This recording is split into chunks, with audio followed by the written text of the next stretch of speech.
Good morning and welcome to our 74th weekly webcast. If this is the first time you've joined us, welcome. If you've been with us before, welcome back.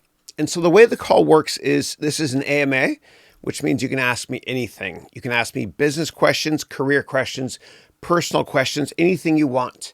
And the call ends in 3 hours. And so the call goes from 8 a.m. Pacific time to 11 a.m. And then what we do is we then turn it off and then turn the call back on for our MBA degree students. And so if you're interested in learning more about the MBA degree program we have, please go to my website, which is harounventures.com. Now, lastly, in terms of the questions you ask, if I miss them, just ask them again. Or if I don't answer them correctly, please put me on the spot because I want to humbly help in any way I possibly can. So without further ado, let's begin. And thanks as always. The first comment here is from Axel saying, good morning, good afternoon. Same to you, bud. And then thank you for that joke, Brendan. Appreciate it. Marin is saying, hello, Chris. Thanks for all you do. My pleasure. This is so much fun for me, too. I love it. I love it. And my students inspire me so much. So you then wrote, what pointers do you have for a presentation to a company if you want them to use your product? It's a platform-based product that I'd like them to use in their business. Yeah. So, and then you have a follow-up here. You're saying you did my presentation course on Udemy, and you've used some of the pointers. And then you write, I would like my presentation to wow them, and then they agree to use the product. Yeah, absolutely. So, if it's a small setting that you're presenting to, like one or two people in a company, what I recommend doing is that you bond first. Like, don't jump right into business. So if it's a small meeting in a boardroom or an office and it's just two or three of you, then in the first 5 or 10 minutes, just get to know them a little bit better because in business, relationships are more important than product knowledge. And I learned the hard way after working for years and years and years that you only get promoted or you only get a raise if not only you ask, but you also bond as well. Business is about people first, and then the content second. And Maya Angelou, she has some wonderful quotes. She said, "People might not remember what you said, but they'll never forget the way you made them feel." And I really, really believe that that's true. And so you want to bond and you want your delivery to be passionate as well once you start pitching your product or presentation. Now, if you're pitching a product and you're trying to raise money, then I recommend taking my course on Udemy called the Complete Business Plan Course. There's a 30-day money-back guarantee. I also provide you with 25 presentation templates that you can use to present to investors, customers, business partners, etc. So check that course out. It's 9 hours long. And as with all my courses, there's a 30-day money-back guarantee. But in terms of doing something completely different when you're presenting, so if it's a product that is virtual or you have an MVP, minimum viable product, and it doesn't physically exist yet, then what you can do is you can actually show them an augmented reality version of that product. And if you want more details on that, then just go to my vlog on YouTube and do a search for MVP. MVP stands for minimum viable product, because I teach you a way to use your iPhone Android handset for free using a product called Aero, A-E-R-O, made by Adobe, so that you can show them the product on the table virtually by just putting your cell phone here, moving it around, and actually giving the cell phone to the person that you're interviewing with, or you're meeting with or presenting to. That's if it's a small group. It's a small group, yeah. Now, last thing I'll say is this: if you're presenting to a much, much bigger group in an auditorium or a boardroom with 20 or 30 people, whatever it is, you got to be careful because the first 30 seconds or so of your presentation is crucial. If you lose them in the first 30 seconds, you might never get them back. Because there's so many different form factors, watches, iPads, tablets, whatever it is, iPhones, Android handsets that people can get distracted by. So make sure that you open with something impactful that touches their heart as well as up here and present from your heart. Otherwise, this won't work and the presentation won't work. And so something impactful can be a product you bring. It could be an exhibit of something. Like I have a ton of exhibits here in my office. I have antique exhibits here that you can bring. This here is a balance sheet scale from 1880 that I use just to teach finance and accounting and the balance sheet to my MBA degree students. So go to eBay and consider buying something, even if it's an expensive antique, hear me out, and then show that or pass it around or something different. And it might be expensive, but that's okay, because you can always sell it back over eBay so that the entire thing will cost you 5% or so with transaction fees. And really mix it up that way by doing something different with a prop. Or you can start with a really powerful quote. Really powerful quote. I mentioned Maya Angelou's quote of, people might not remember what you said, but they'll never forget the way you made them feel. And so open up with a powerful quote if you want, and show a prop as well if you want to. So here's an example. I went to a Tony Robbins event a couple of years ago, and there was this guy that got up on the stage, and he said that he started a steel company, or a company in Cleveland appealing to steel companies. Those are his clients. And it was so hard getting them to pay attention to him in meetings, or even getting meetings or getting presentations. So what he did was he got this old silver dollar from the early 1900s. And it's not worth that much, but it's worth more than $1. And he put it in this nice pine box, something like this. And this is just one of the many props I have for my my MBA degree students. But he put it in a box, a nice cedar box, and he gave it to the person that he wanted to meet with. And this person opened it up, and in the box was the silver dollar and a nice handwritten note. And the handwritten note said, "Dear sir, I'd be honored if we could please sit down for 5 minutes." And as you can see in this box, there is a $1 coin. And the face value on this coin is much, much higher than $1.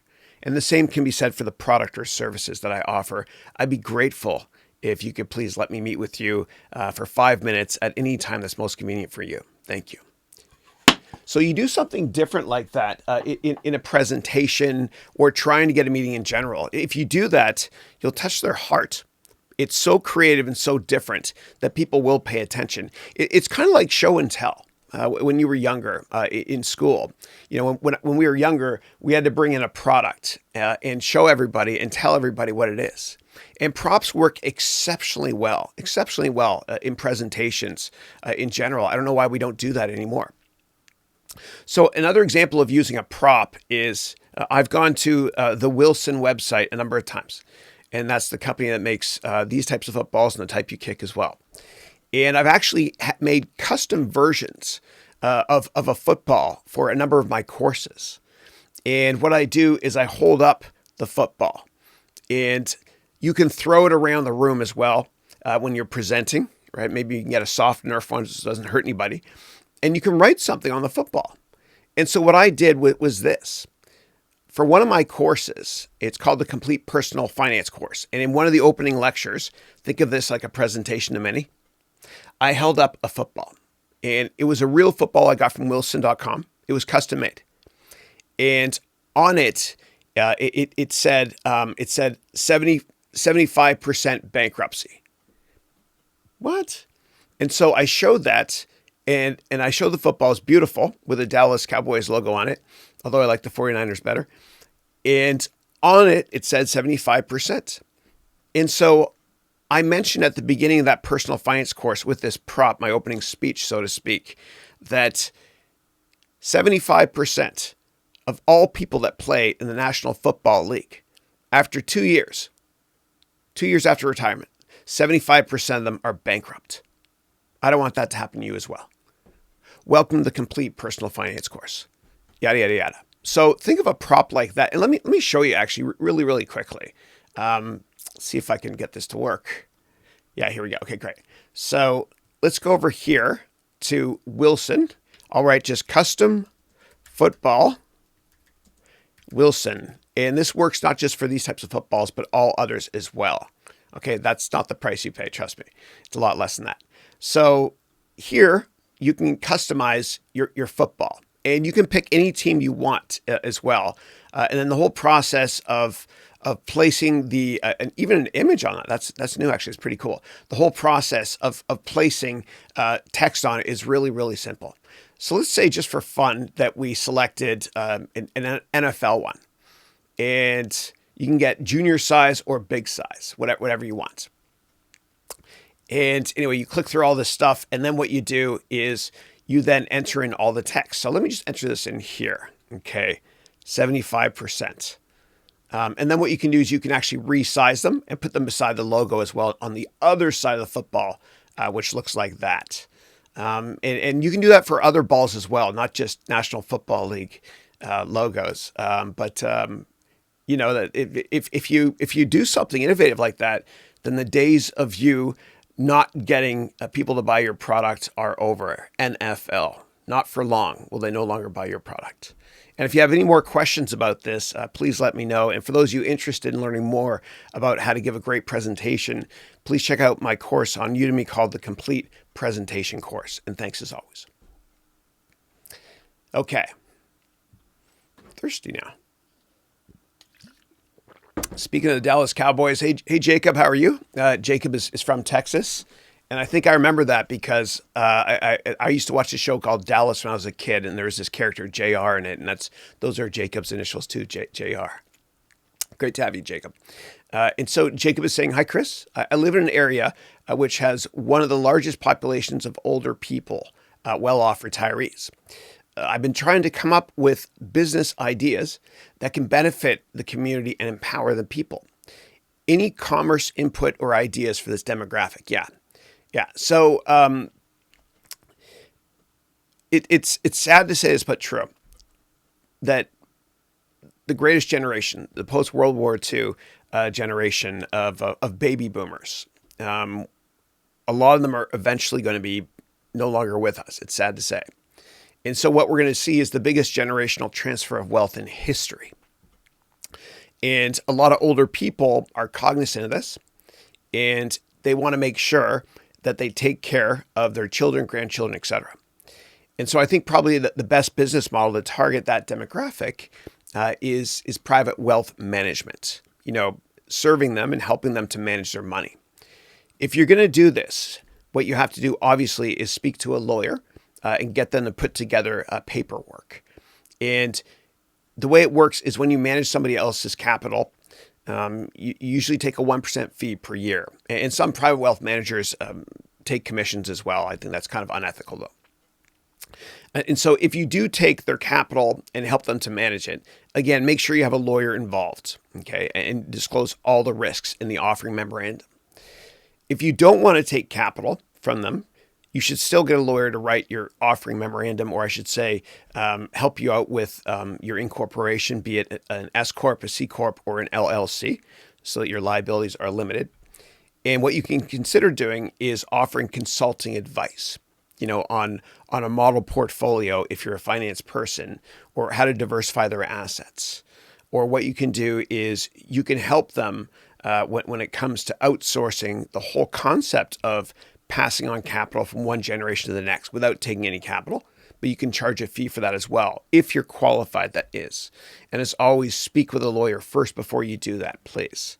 And so that's what I recommend. That's what I recommend. So, and you can even do other things like my grandfather, God bless him. I remember when he was still with us, he was really interested in learning about technology, but he had no idea what all this internet stuff was. And so I sat down with him and I trained him a lot. It was years ago. And he took the mouse and he thought it was a pedal and he stepped on it with his foot. Just kidding. Sorry, bad joke. That's dad humor. But I remember teaching my grandfather, God bless him, I miss him, but you can do the same as well. You can help older people retool by teaching them technology. Give a person a fish to eat for a day, teach them how to fish, and they'll eat for a lifetime. And the benefits for older people that are retired using technology and learning online is massive because it keeps them, active up here, which prolongs their life. It's sad, but I know of a lot of people that have retired, and within a couple of years of retiring, they pass away because they're not this isn't being used at all. And so what you can do, Jacob, if you want, is you could help them by helping them set up a computer in their house or an iPad in their house or whatever it is. And then just teaching them on how to get online. And then if you get a chance, also show them how to take online courses on websites like Udemy, or watch tutorials on YouTube. It will help to prolong their life, as out there as that sounds, I know. But you'd be doing a great service as well by mentoring them in a way, mentoring up, or coaching them on how to embrace and use technology. And the average age of somebody starting a company now in America is 55, and it's astonishing. It's astonishing. So what that means is people that might feel like they're over the hill or too old to start a company, they can wake up, and I say it with love in my heart, and realize that anybody can start a company at any age. All you need is a browser, passion, and the willingness to fail a couple times and not care what people think about you if you fail. And older people like me, we just don't care anyway. So older people don't have confidence problems. So you can help them to learn how to embrace new technologies. And you can introduce them to online education as well. There's no reason that senior citizens can't retool and program. And if you don't believe me, I'm going to show you something cool. And I don't get any kickbacks or forever mentioning stuff on Udemy's website. It's an algorithm anyway. But I actually want to go to, I think I have Udemy up here. Angela Yu. Okay. She is, oh my God, she's an amazing instructor. And she's awesome. So her story, this is so interesting. Angela's story is she was a doctor in England. She's incredibly well-spoken. And her story is she didn't want to be a doctor anymore. And she just kind of reassessed her life and thought, you know what? I'm kind of passionate about programming, although I don't know that much about it. So she taught herself it, and she's an expert now. And she loves teaching others as well. And so you can learn how to create a web page and more advanced stuff than just creating a web page by taking this course, okay? And it's 51 hours. And her ratings, this is out of 5, by the way. I will never get a rating that good, please. She's off the charts. But anybody can take these courses and retool. It doesn't matter how old or how young you are. Anybody can do it. Let's see what else she teaches here. So she also teaches how to make iPhone apps. How cool is that? It's a great deal. And anybody can retool if they want to and reinvent themselves. There's other great teachers here as well that teach programming, like Rob Percival. And both Rob and they're both based actually in Angela are based in England. They're based in London. So they have English accents, which means they speak gooder than me. So this one here is from Rob here. And I took this one. This is great. Let me just open it up in a new window. Actually, I'll click one I haven't taken. So right here, if you want to learn about marketing and the tech side of marketing, you can take this course as well. It doesn't matter how old or how young you are. We can all retool if we want to, because we are all 26 years younger than we think we are. And the last thing I'll say about this is this awesome statistic I read. And God bless Bill Gates for helping out, and Melinda for helping out with life extension globally. They've done wonderful things. But since the 1950s, the average lifespan for a human is 26 years longer today than it was back in the 1950s. So that means you're all 26 years younger than you think. So if somebody's watching this and they're 90, dude, you're not 90. You're, 90 minus 26. 80, 70. You're 74. No, you're 64. When I'm 64. Now I've got the Beatles song in my head. When I'm 64. So anyway, that's food for thought. But if you have any more questions about that, as always, please let me know. And thanks for the great question. All right. Let's do a check to see if anybody's complaining about sound quality or not. No complaints yet. That's good. That's good. I just got a new sound deck down here, and I'm trying to make the audio better. Yeah. Okay. Okay. All right. Next question we've got is from Asamina. Hey, Asamina. And Asamina is she's Greek. She lives in Brussels. And she works with Ryanair, which is a fantastic discount Irish carrier. And on the side, she loves to create video games using Unity and the Unreal Engine, I believe. Correct me if I'm wrong, please. So Asmin is saying, hey, Chris, I hope you had an amazing week. Thank you, likewise. And I wish your next weeks are equally, if not more amazing. They always get better and better. Thank you. Thank you. And then you wrote, thank you for all the amazing courses and the advice and help you've given to me and others. You're most welcome. You're most welcome.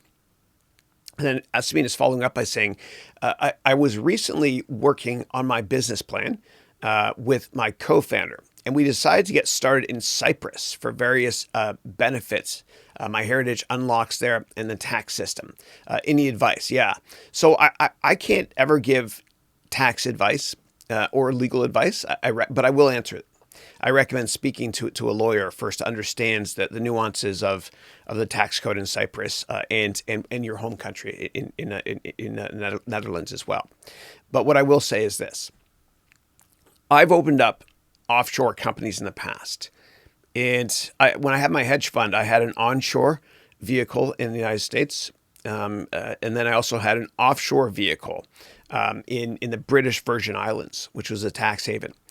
And I set up my offshore bank there, or offshore portion of my hedge fund there, so that people from other countries, meaning outside the United States, could invest and not have to pay U.S. taxes. And I was advised by my lawyer never to give them any advice at all from a tax mandate.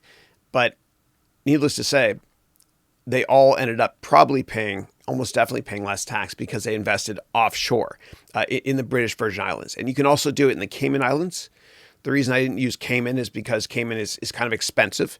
It's more prestigious, but I didn't care. So I used BVI, British Virgin Islands. And the law group that I had set that up, if anyone here in the Bay Area is interested, is called the Securities Law Group. And the name of the lawyer I worked with, he was great, it was Jim Grant. Now, there's other tax havens all over the world. So just off the coast of United Kingdom, you've got an island called Sark, and that's a tax haven as well. The same thing when it comes to Cyprus. It is a tax haven. I don't know exactly how, but I do know that if you have investors that invest in your company in Cyprus, there is a chance that they might pay less tax if they make money on your video game concept, and then whatever it is, they then sell that investment. In terms of general taxes for you, I would imagine they're much lower if you live there instead of living in the Netherlands or Canada, where I'm from, or any country for that matter. The challenge might be finding people that have technical backgrounds that will be able to help you using Unity or the Unreal Engine to create your video game product. That being said, the world is now flat, according to Thomas Friedman. I believe him. And we've seen and witnessed the death of distance. And so you can get programmers to work with you that are offshore, meaning outside of Cyprus. And there's many great countries in the world where offshore programming work is a lot more affordable. The issue might be that you might not have the camaraderie, being able to bond with other people if they're offshore. And if you do it and you work closely with these people that you outsource this to, make sure you fly there every now and then just to meet with them, just to grip and grin and bond with them, because bonding in business is absolutely crucial. Absolutely crucial. And relationships are more important than product knowledge. And if you bond with them and you kind of rub off the corporate culture that you've set, Asmin, for your company in Cyprus, then they'll feel more like they're part of a cohesive unit, part of a team. That's one of the drawbacks of hiring people overseas, is they kind of feel alienated at times. For more details on getting people offshore or in any country to work for you on small projects, please check out these two websites. The first one is Fiverr.com. That's Fiverr.com. It's a great company based out of Tel Aviv. And I've had actually all the covers of my books designed by people that sell their services over Fiverr. And so there's this great woman from Bangladesh, and her user code on Fiverr is UltraCon22. And UltraCon22 has made the cover of all my books for $5. I've tipped her much more than that, obviously. Another one you can use, which is higher end, and you do get what you pay for in general, is called Upwork, UP Work. And you can get people to do consulting gigs or programming gigs for you at Upwork.com. It's a lot more expensive, but again, you do get what you pay for. And if you have additional questions, please let me know. But the bottom line is that, yes, you can save a lot of money by locating offshore. However, please make sure you speak with a lawyer that understands the tax code in your home country of the Netherlands, as well as the tax code in Cyprus. Okay. Next up, we've got Mercy from Victoria, Canada. Represent my people. How are you? Mercy saying, good morning, Chris. What a pleasure to be back. Thank you. Likewise. Hope you are well rested. MBA class is so revitalizing. Thank you for redefining education in every way. My pleasure. This is so much fun for me. And so for those of you not familiar with Mercy, she's one of my incredible students in my MBA degree program. We have 157 full-time students, or they take it actually on their own terms for my MBA degree program. Go to Haroun HarounEducationVentures.com or HarounVentures.com to learn more. But I use a lot of props and I try to teach in a way that's never been taught before by teaching how to read a balance sheet or an income statement in small box size fashions. I explain the cash flow statement in a lot more detail. Long story about this one. As I was burning this in, and Mercy can attest to this, I was burning this in. I actually shocked myself by using the wood burning tool, which is why I always have one of these handy. And if you guys have kids out there, and if the only thing I've done today is help somebody prevent a fire who has children, then I've done my job. So I have these in all my kids' rooms, okay? And they're called Stop Fires Fast, or they're called Fire Gone. Fire Gone, stops fires fast. I got it on Amazon. You can get a bunch of them. They're pretty cheap. And this is light, so my 10-year-old can pick it up. And also, I found that, and I did just kind of a mock fire drill, just for fun, whatever, with an old fire extinguisher, a red one that didn't have any powder left in it. And my kids did not know how to use it. They were trying to go like this on it. It's not intuitive. You have to do this. But for the Fortnite generation, yes, I let my 10-year-old play Fortnite. He has to bond with his older brothers. The Fortnite generation knows that this here is how you get one of these things to work. So again, they're called Fire Gone. Put them in all your kids' rooms, please. And get one in the kitchen as well. And by the way, I never get compensated for any product I ever mention. I just want to humbly help if I possibly can. Thank you very much, Mercy, for the kind comment. All right, next up is Sully. Sully, how are you? And Sully is from Lithuania. Sully, great to have you as always, bud. And you're writing here, hello, Chris, hello, chat. Hello back at you, buddy. Great to have you. Next up is Ted Bell. And Ted, thank you very much for the comment you left on my YouTube video about missing deadlines yesterday. I really do appreciate it. And Ted saying, greetings and salvations from left field. You're the best, Chris. No, thank you. I appreciate that. And now I've got Field of Dreams in my head. Speaking of left field, and if anybody has not seen that movie yet, even if you're not a baseball fan, you got to see it. I'm just getting shivers thinking about it. It's about Kevin Costner meeting his dad on a field he made and playing catch with his dad one last time. And his dad came back out of the cornfield. And there's nothing better than just throwing a ball around with your kid. And if your kids are still young, please do what I'm about to tell you. Go get a GoPro and put it right here on you. Or put your iPhone there. You can get iPhone or Android holders there. And play catch. And just record that moment. And pick up your kid, and if they're young, and swing them around with the camera facing them. It's got a beautiful portrait mode blurred backdrop to it when you do that from an aperture perspective. And you can't get that time back.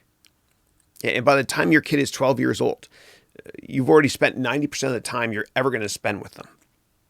So spend every second you can with your kids, please. Last thing I'll say about Field of Dreams is it's in Iowa, which is heaven. And they're actually playing a real baseball game there. This summer, actually, the Yankees are going to play the White Sox on a field right beside where Kevin Costner starred in that magical movie, Field of Dreams. Okay. Omar is in the house. Omar is saying, hi, Chris. Good morning, sir. Good morning to you, too. David saying good morning. I love that comment, Ted. I'm with you, bud. And Jose is saying, hey, Chris. Hey, happy Thursday.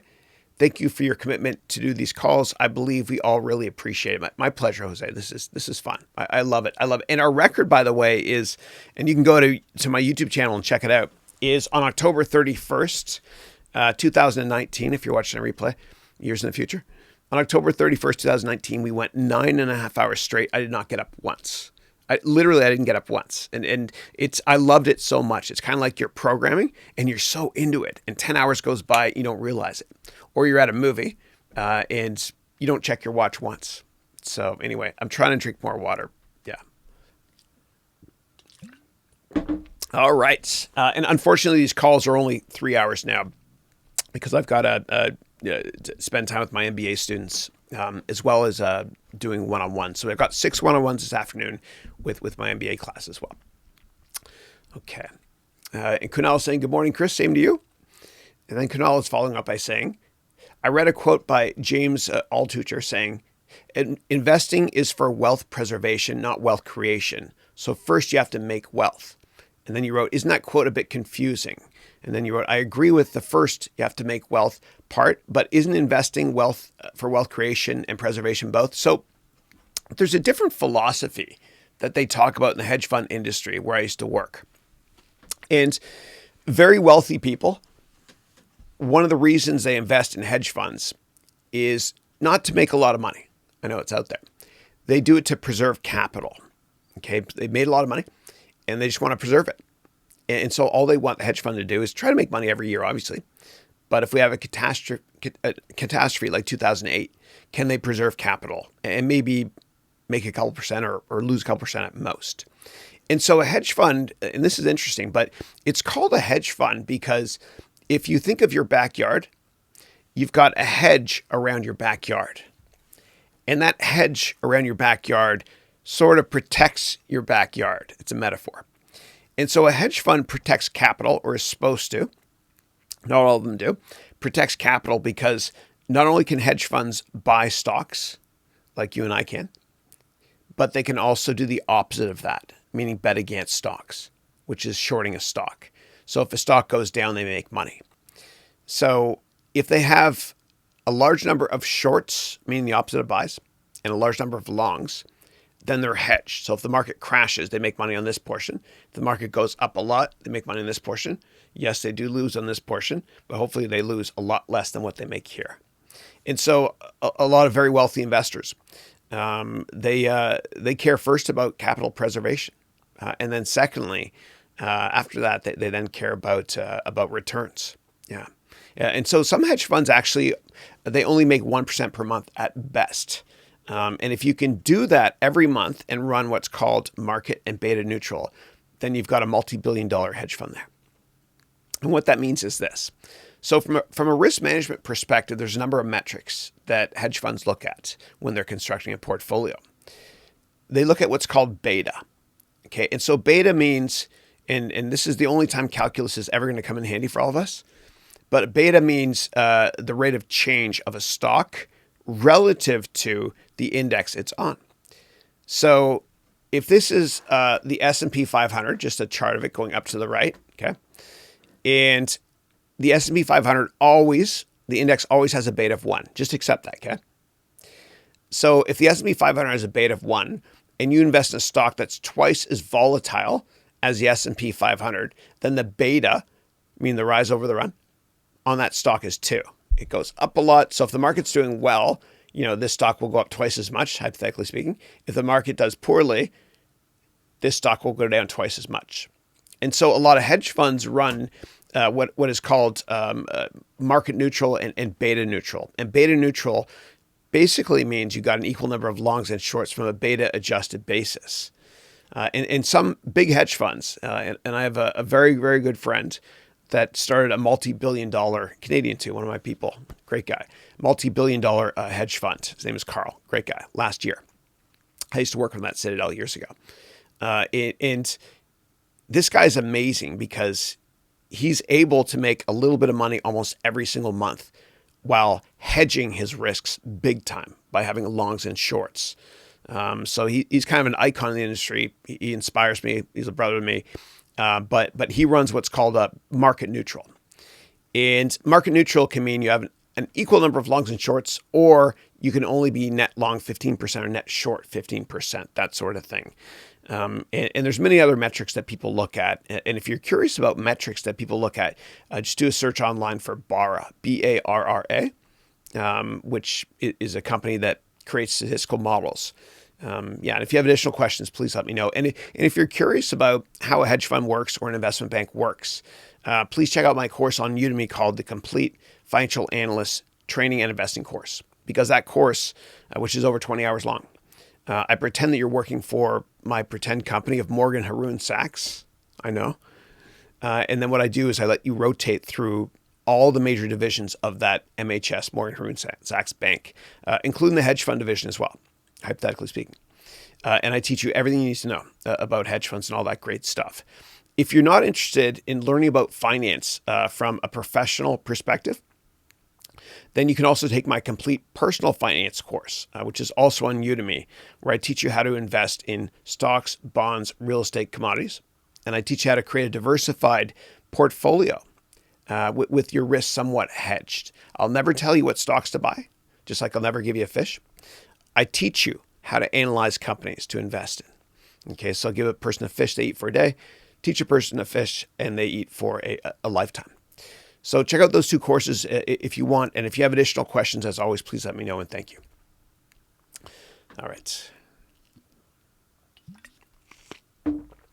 All right. Next up, we've got Omar, who's saying, what are your thoughts on investment services like the Motley Fool? They're heavily advertising and seem to have long-term investment advice similar to Buffett. Are these services worth it? I don't think so. And do your own research. Don't just rely on me, please. Do your own research. But Motley Fool kind of got started back in the 90s. They were the first kind of notable online repository for investment advice. And I remember the first notable stock they pitched was called iOmega. And I'm dating myself. Any storage people out there, you'll understand what that is. It was just an old cartridge that you could hook up that had a lot of memory on it, which means a couple kilobytes. And they actually made a good call on that. And so they started to sell their services and whatnot. And I don't think you should ever take anybody's advice when it comes to buying stocks. Always do your own research. Always, always, always, always, please. And if you don't, then what will happen is you'll sell that stock at the worst time. You'll panic and you'll be a tourist in the stock. You'll only be renting it. You got to be very, very long-term focused. And as Warren Buffett said, the longer the view, the wiser the intention. Always do your own research. And I got to quote Buffett again. I got a great one here. So Warren Buffett said the New York Stock Exchange is the only store in the world where consumers sell stuff when it goes on sale. Think about that. It's amazing, eh? It's amazing. So do your own research first. And just be careful when you go to certain websites and you see what are called sponsored stories. Those will bias you. And I don't want you to take advice from any CEO that goes on a financial news program or has a guest column online, because CEOs are the best salespeople in the world. They're not unethical, but they're going to be positive about their company, obviously. That's how they got to the top. They're great salespeople. And anybody that's interviewed on television that talks about stocks, a lot of times their clients could be paying the bills for them, even if there's a Chinese wall separating investment banking and trading in that company. Just be careful of that. Just be careful, please. Or it might be a portfolio manager that's being interviewed that owns that stock, for example. So just be careful. And I think it's a good exercise for me to take you over to teach you what a sponsored story is. So I love Yahoo Finance. I absolutely love it. I used to pay thousands of dollars every month for my team, my analysts, when I ran my hedge fund. I used to pay thousands to Bloomberg, and then I said, no more, dude. We're going to get everything here from Yahoo Finance because it's free and get all the same stuff. However, when you go onto this website, you got to be careful. I'm going to look really closely here, okay? So right here, this is an ad. Okay, Raging Bull's still around. Interesting. Yeah. You've got sponsored stories everywhere. Now they call it ad. They used to call it sponsored stories. Let me do a search on sponsored. Sponsored. Nasty. But you see here, you've got a couple instances of two actually here of the word sponsored stories. Ugh. But just be careful of that. And by the way, if you a newspaper I recommend reading if for just high level how the world works, it is the FT. And when you look at this newspaper, and the Wall Street Journal is kind of like the American version of that, but I like this better because it's more global. But when you look at this newspaper, make sure we're still recording. Good.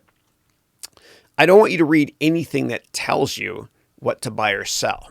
Like, don't read interviews with money managers. What I want you to do is I want you to read stuff that tells you how the world works. Okay, so let me find a good article here.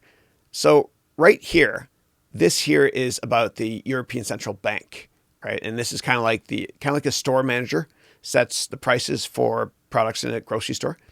This European Central Bank, or the ECB, kind of like the Federal Reserve in Canada, or the MOF, Minister of Finance in Japan.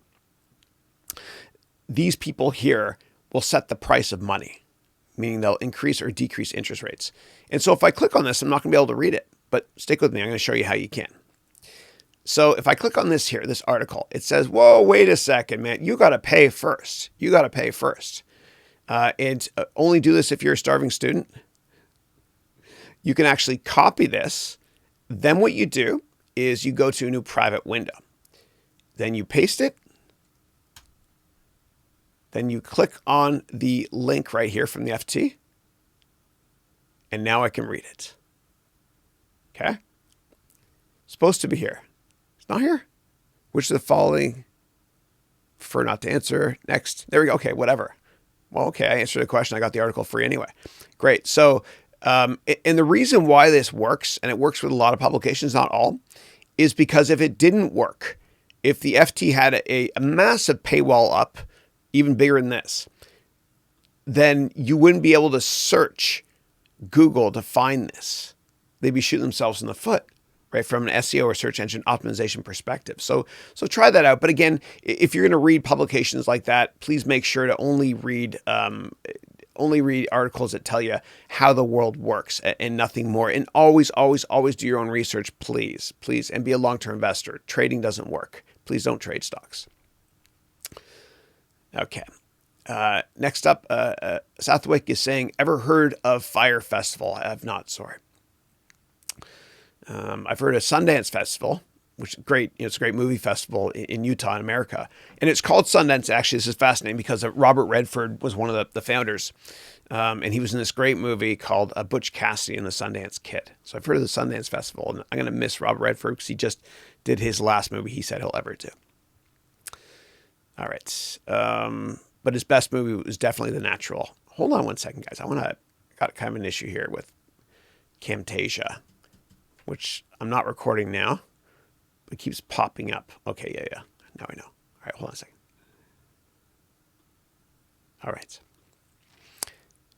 right, next up, Jose is asking, what would you personally tell to a younger self of yours 10 years back? And what are some mistakes you wish you could have avoided in the past? Yeah. So what I recommend doing is, because I answer that question, that's how Daffy Duck says question. But I answer that question actually in my vlog, and I'll show you where it is. Hold on a second. All right. Hold on, guys. I'm so sorry about this. It's here. So I just want to point it in the right direction. Here it is. FT. Yeah. Okay. So just go to my vlog. Okay. Go to Haroun Ventures or whatever it is. Search my name on YouTube. And then I published it actually this week. So it was a video on, let's see here. Here it is here. Yeah. So it's this video here. Advice to give a 20-year-old version of you. And the reason why the quality looks bad is because I've got broadband cranked down here because I've got this call going on. So you can turn up the quality if you want. Let me not do that though, because I don't want to ruin the quality in this call. But watch this one here. It's called Advice to Give a 20-year-old version of you. Okay, and that'll answer that question. Let me see if there's a follow-up that I can answer here. What are some mistakes you wish you could avoid in the past? Yeah, I talk about it in that video, but the big one is early on in my career, not thinking with this first. You know, I was greedy. I wanted to make money, whatever. And I wasn't happy doing what I was doing until I was never happy actually professionally until I started teaching. So do what you love doing. If you chase money, you lose your dreams and your money maybe. If you chase your dreams, as long as you're willing to fail at least a couple of times, please fail at least a couple of times, your dreams will come true if you're willing to fail multiple times. And then you know what? The money follows accidentally. If you don't chase your dreams at some point, you might wake up one day when you're very, very old and you work for this schmuck that pays you this much money to help make their dreams become a reality. Okay, next one is, can you talk about your experience at the Tony Robbins event? Yeah. So I went to Unleash the Power Within. That's UPW, Unleash the Power Within. And don't spend money on my courses or my MBA degree program. Spend it on Tony Robbins' course, please. It was amazing. It was life-changing, actually. He makes you reassess your life, and he helps you to significantly increase the number of goals you write down so you can achieve your goals. So when I went, it was one of my clients, a great guy named Michael Bressler, who's a top guy at JP Morgan now. And Michael had an extra ticket for Unleash the Power Within in Los Angeles. And so I flew down, and it was a 4-day event in 2015 that changed my life. And I went to that event, and it was exhausting.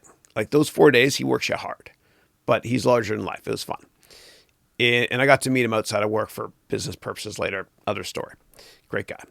And his hand wrapped around mine like 8 times when I shook his hand. But at that event, and there was 10,000 people. I think it was in the Staples Center or something. He had us all reassess our lives, fine-tune our goals. And on the Saturday night, it was a 4-day event, he had us walk across burning hot coals. I know it sounds crazy, but he conditioned us to not feel it, right? It was some Jedi mind trick in a good way, I guess. And I didn't feel it at all. It was awesome. That night, though, when I went to sleep, I did get blisters. I couldn't sleep, whatever. It wasn't that bad, but I had to pop a couple Advils. But the very last day of that event, which was a Sunday, right? I think it went Thursday, Friday, Saturday, Sunday. Yeah, Sunday. He had us write down one goal that we've been putting off, and we have to set a deadline date for that one goal. And so what I did was the goal that I set was, well, I've kind of been working on this book called 101 Crucial Lessons They Don't Teach You in Business School. Been working on that for a while. And the goal I said, I'm going to finish that in 3 weeks, right? So it was maybe, I don't know, early November or something like that, 2015. And so I said by December 2nd or 3rd, whatever it is, I'll finish my book. And I went home that night. I flew back from LA to San Francisco. And I got up the next day. And I went into work, and I only lasted until noon. I got up, and I was like, and my buddies were, I was like, I got to go. I'm sorry, I'm just not feeling it. And I went home, and I had my Jerry Maguire moment where I don't know, and that was the first date I went on with Christine. Great date movie because she loved the romantic side of it. I loved like the football sports side of it. It was cool. But I went back home that Monday, and I couldn't stop writing. That's the Jerry Maguire moment for my book. I couldn't stop. I stayed awake 3 days straight. And then by that Wednesday, 2 days later, I had my book published.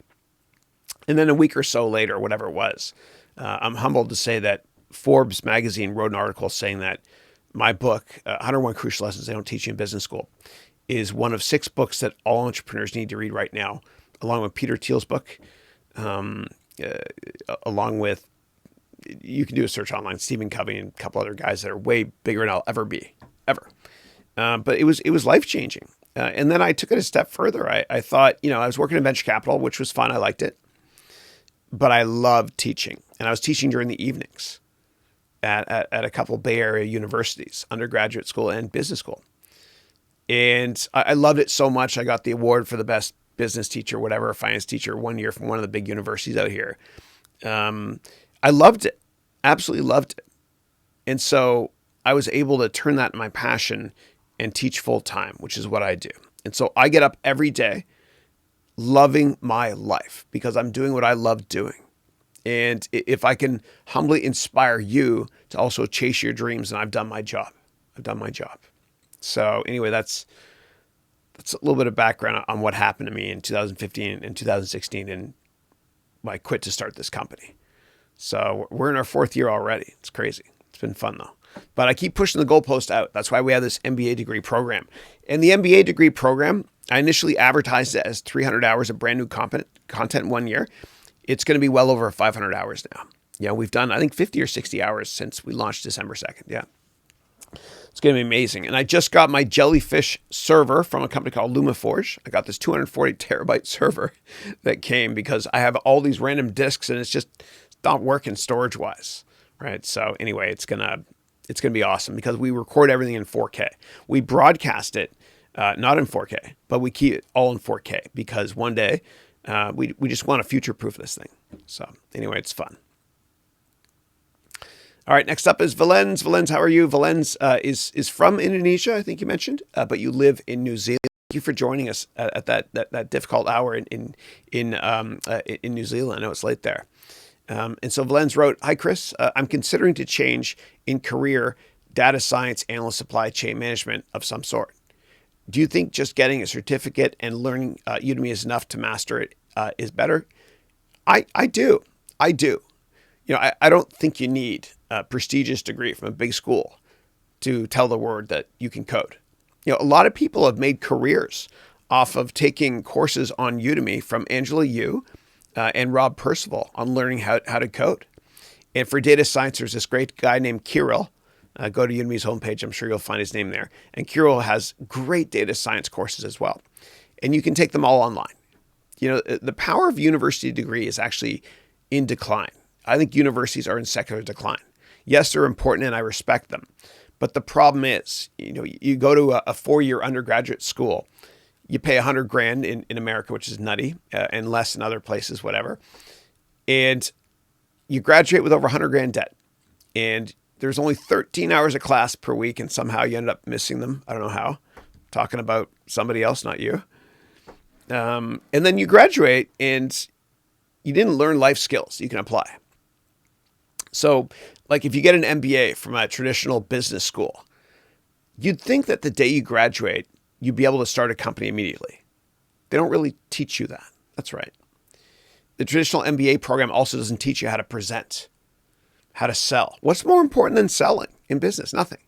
They don't teach that. They don't sit down with you and pour over your resume and LinkedIn profile and help you to optimize it from an SEO perspective. They don't do that. So what do you get for $100,000? You get a piece of paper, you learn some buzzwords, and your network gets better, whatever as well. But I just don't think it's worth it. If you can network aggressively to change jobs, then you don't need an MBA. And had I known that in hindsight, I would not have gone. You know, I tried to get into financial services when I worked in tech. And I called 1 or 2 places and I didn't even get an interview and I gave up. So I was like, oh my God, I got to go to business school. Had I known then what I know now, I would have networked like crazy using the networking concepts I teach in my courses. And I would have, you know, transitioned to another job that way. Yeah. So I do think that you don't have to go to school to learn all this technical stuff, because you can learn all this stuff and business topics and so much more online on websites like Udemy, for example. Yeah. Okay. Next up is Ted. Ted wrote, I haven't been wrong since 1975 when I thought I had made a mistake. Bob Hudson, 1975. I was 3 then. Wow. Amazing. All right. And Jose is saying, how did you build your team? One that you could rely on. Yeah. So I kind of have, the way I work is I never have lots of employees. I believe that a small group of employees can change the world. Okay. I've always believed that. So I always keep it small, but I test my employees for 6 months initially. And I'll tell you how that works. So it's kind of like a paid internship. It's not formal, but they start doing work. And then after a while, you know, if they're doing a great job, I give them more stuff to do. And if they're not doing a great job, I try to coach them, mentor them, and then I just don't give them much more stuff to do. So that's how I got my wonderful COO, Wrigley, and who's one of my students at San Francisco State. He's great. And then my chief creative officer, CCO, which is a guy named Matt Lacuse. Yeah, Matt's a great guy as well. They're both great guys. And so Wrigley's one of my students. And I plan on hiring several more people and they're going to end up being my students, probably online students actually, at some point later this year. And then with Matt Lacus, he was actually my son's golf teacher, and I can size somebody up pretty quickly. I usually go with my gut. But I was, every Sunday, Dylan, my son, my 10-year-old, would get golf lessons from Matt.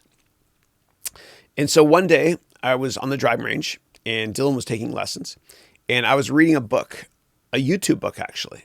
It was last year I was working on this YouTube course, and I was trying to learn more about YouTube. And he came up to me, and in the first 30 seconds, somehow we started talking about green screens and whatnot. He seemed like a great guy. And he knew some stuff about videography. And so I invited him over to my house, and then, had him work on stuff for at least 6 months, just projects here and there. And he was great. And then now he works with me in full-time capacity. So that's how I met them. That's how I met them always. Yeah. And everything else I outsource, though. Like, I don't believe in having a full-time CFO. It's just not needed for a small company or any startup for that matter. So I outsource all that other stuff. And the way I do it is I try to think to myself, I'm just going to focus on one thing, which is creating content, and everything else is a waste of time. That's what I tell myself. Of course, I do waste my time on a lot of this tech stuff because I absolutely love it. And I made so many mistakes with all this tech stuff, as you know. But I am nerding out, but I do change things with my pedals. So check this out. That's that angle, that's the screen as well. So I've got pedals here in the left box, the right box. I'm a total nerd. And by the way, the computer, if you plug it in a pedal to your USB port, it actually thinks it's a keyboard. And for those of you that hit certain keys every day over and over and over again in whatever it is you do, you can use your keyboard, or you can use a foot pedal keyboard to do it as well. But anyway, it's fun for me. I know I'm completely nerding out. And then for my MBA degree students, I've got something really special planned for you that you guys are going to love. I'm using these rollers here, but what I've got planned for you guys this week on Tuesday's class is one of those characters that you met in the very first class, the guy with the big hair, who looks a little bit like me with nerd glasses. He's coming back. And we'll probably green screen stuff as well. Now, this green screen is not going to work that well, but screw it. I'll show you guys how I do it. Hold on. This is fun. Why not? I try to set up like it's a theater so I can change sets behind me quickly when I'm teaching. But if I go here, let me go here, and I'm going to duplicate this shot. Okay. Duplicate shot right here. Good. And then within this shot, I'm going to green screen, use chroma key. Okay, there we go. And it's not going to work out that well because I've got the lighting sucks here, but I want to show you just for fun anyway. And then what I can do is, you see how it looks a little bit different in the background, right? It's already sort of keyed out. That's what they call it, keyed out. So let me add an image now, and I'll just grab any random image I can find here just for fun. Why not? Let's do this. So yeah, let's grab this. And what I'll do is I will make this full screen, I guess. Yeah. So it doesn't work exceptionally well. But anyway, that's the green screen with a faded image in the background there. Yeah. So anyway, I am nerding out big time, but this is fun for me. So, all right, let me go back to small mode Chris and get back into character. And then I will make this go up. I got 6 of them up here. That's how big of a nerd I am. So the show must go on. So here's my curtain call without the applause. Okay. All right. Let's see what we got next here. Okay. Rishabh is saying, hi, Chris. Rishabh here. Hey, man. I'm currently working in the EU GDS based in Bangalore in the FSO practice and specialized in the WAM sector, W-A-M. I don't know what that means. I'm sorry. And I'm preparing U.S. returns for HF. I guess that's hedge fund. And then the letter N. I don't know what that is. And then PE means private equity, I guess. My dream is to open a financial services office. Should I pursue a CFA, and what amount of time should I work at EY? Okay. Yeah, I get it. So what I would do is EY is great because you get a solid understanding of financial statements working there. What I recommend doing is find people that worked at EY and set up informational meetings with them, ones that have something in common with you. Maybe they're from the same hometown. Maybe they went to the same school. But find people that used to work at EY that started their own hedge fund or their own private equity firm, and sit down with them and network and ask them how they made that transition. Or look at their LinkedIn profile and follow the blueprint they set. They started at EY, then they might have done something else, and then they started their own financial services firm. So look into that as well. If you do start a financial services firm that's going to be an asset manager, please always talk to a lawyer first so that you're protected as well as your customers. Yeah. And register the company name, because if anything goes wrong with any type of company that anybody founds in finance or outside of finance, you can get sued and lose everything, your house, everything. But you want to talk to a lawyer so you can register your company so that doesn't happen to you or to your children. Yeah. All right. Next up, I've got Jose. And if I missed anybody in between, please let me know. Jose is saying, what are some examples of things that you continually struggle with? And what is your usual approach to solve those issues? Wow. That's a tough one, man. I guess when you do what you enjoy doing, you love doing, which for me is this. Sometimes it's hard to push back and say no. And Warren Buffett said very successful people learn how to say no. And it's so hard for me to say no because I want to humbly help as much as possible. And so with the MBA degree program, the classes are 3 hours each, and there's a couple each week. But quite often they go on for 4 or 5 hours with Q&A, and I just don't say no. And I do it because it's fun, like I enjoy it. But I find that other aspects of my life kind of get hurt a little bit. And I do spend time with my kids and Christine every day. And I put my kids to bed every night, and I never travel for keynotes or business. I get calls all the time to keynote or whatever it is. I don't care what the money is because I want to be that dad that's home for my kids. But sometimes I do work too hard, and parts of my life do suffer a bit, right? Like I don't have as many friends as I used to, partially because of this, but also investing in friends is tough. Like I've gotten to the point in my life where I think to myself, if I meet a new friend, if my gut tells me that there's a small chance I won't be friends with them forever, then I'm wasting my time because that time could have been spent with my kids anyway, or Christine, my wife. It's kind of like when you go to a store, a retail store, and you see a sweater, and you try on the sweater, and you tell yourself, I think I like it. Yeah. Will I wear it? Yeah. 99.9% of the time. Yeah, I'll wear it. And you buy it and you never wear it. That's how I feel about friends. If a friend of mine is somebody that something tells me I'm not going to be friends with them forever, then I don't waste my time. And I just don't, I'm not mean. I'm not antisocial, but I just rather spend that time with my kids. Friends come and go, but family is forever.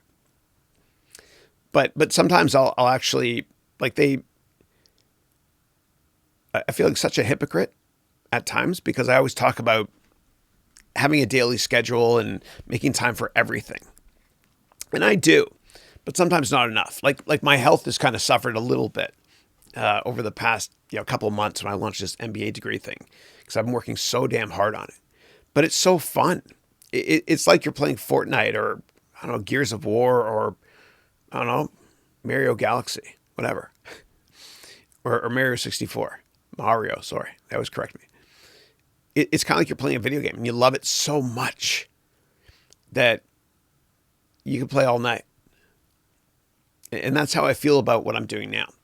I love it so much. I'm so passionate about this, helping people business-wise, career-wise, personal growth-wise. I'm so passionate about it that I don't know when to stop. So Sundays is a day of rest. And our foremothers and forefathers have told us for thousands of years, you got to take off one day a week or you will burn out. They were right. Human nature hasn't changed in the past couple thousand years. So I do take Sunday off. I do. Sometimes I do a little bit of stuff though, but it's hard for me to say no because I love it so much. But I wish that I could find a way to manage my time even a little bit better than now. And dude, I multitask like crazy. Like I've got, where is it? Oh, I've got my bike over there. I usually put it under the table. I don't have it here because I'm using pedals right now to change these camera angles. But I multitask a lot. Like I do multiple things at once, and I'm good with my time, but I'm not good enough. And there's always room for improvement. I always try to push the goalpost out. I'll never stop. I'll never retire. I'll never stop doing this. I don't have a plan B. I never will. I'm going to be doing this for the rest of my life, right here.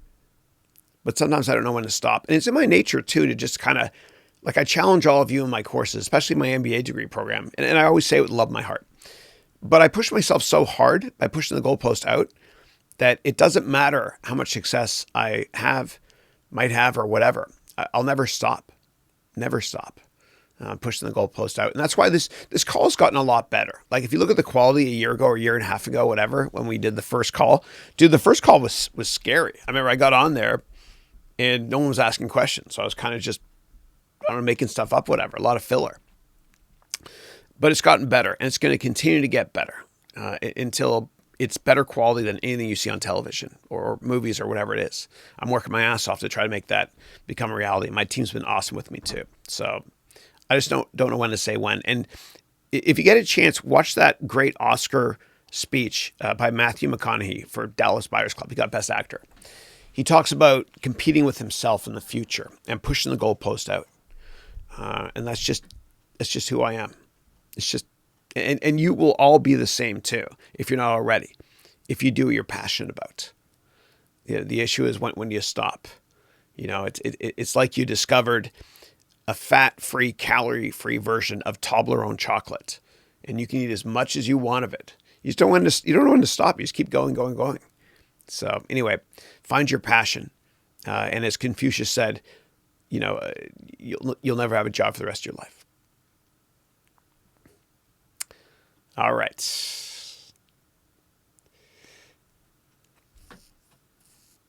All right. So Mercy's saying, loosely paraphrasing you in class, the New York Stock Exchange is the only store where consumers sell stuff when it goes on sale. You were quoting someone. Please explain this. Yeah, absolutely. So that was a great quote from Warren Buffett. And so Warren Buffett, and I'll tell you a story of his first, and this will help. This will kind of clear up that quote. So Warren Buffett is the best investor in history. He lives in Omaha. And every Friday night, this is true, every Friday night he goes to his favorite steakhouse and he buys a steak for $10. He was quoted as saying, if the price of that steak dropped from $10 to $9, would I buy more of it or less of it? Of course you buy more of it. But the stock market, and the New York Stock Exchange is one of the major stock markets in the United States. The stock market is weird because we understand that people are illogical and emotional. Understand that people in business are quite often creatures of emotion, not creatures of logic. And what that means is if you own a stock and it goes down a lot of times you'll be like, oh my God, what's going on? Am I missing something? I'm going to sell it. It got cheaper and you sold it. Not you, but just in general, me, I guess, everybody. And so, Warren Buffett, that's the crux of his quote, which is the New York Stock Exchange is the only store where consumers sell stuff when it goes on sale. So when the stocks go down, they sell them. They panic sell. And that other quote I got on emotions is from Dale Carnegie, who wrote a great book you got to read called How to Win Friends and Influence People. And Dale Carnegie said that people are creatures of emotion and not creatures of logic, in many circumstances in business. And you just got to be very, very level-headed.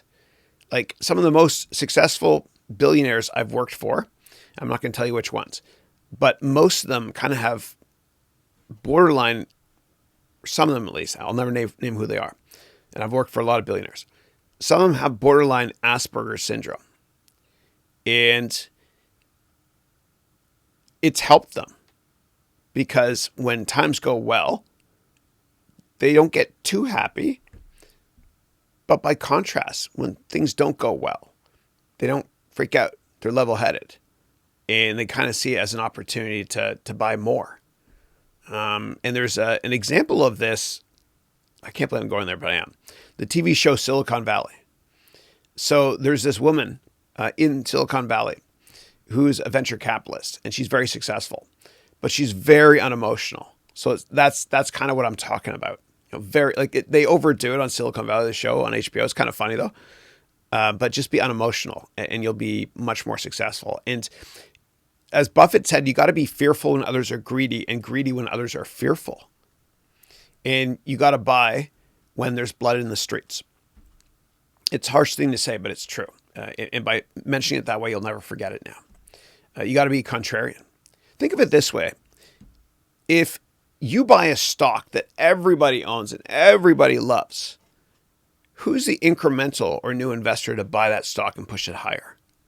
There's not that many. So what you have to do is do your own research, obviously, on stocks, and get a list of stocks that you think are world beaters that you want to own forever.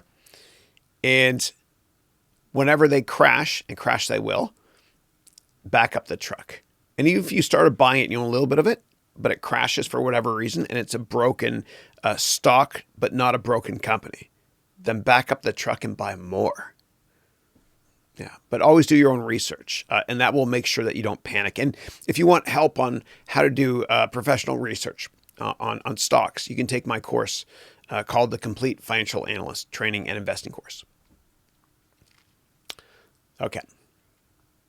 And then Omar is saying, what kind of keyboard is that? Yeah, so this is so I got this new Mac computer, and it just came out. It's a new product line they have.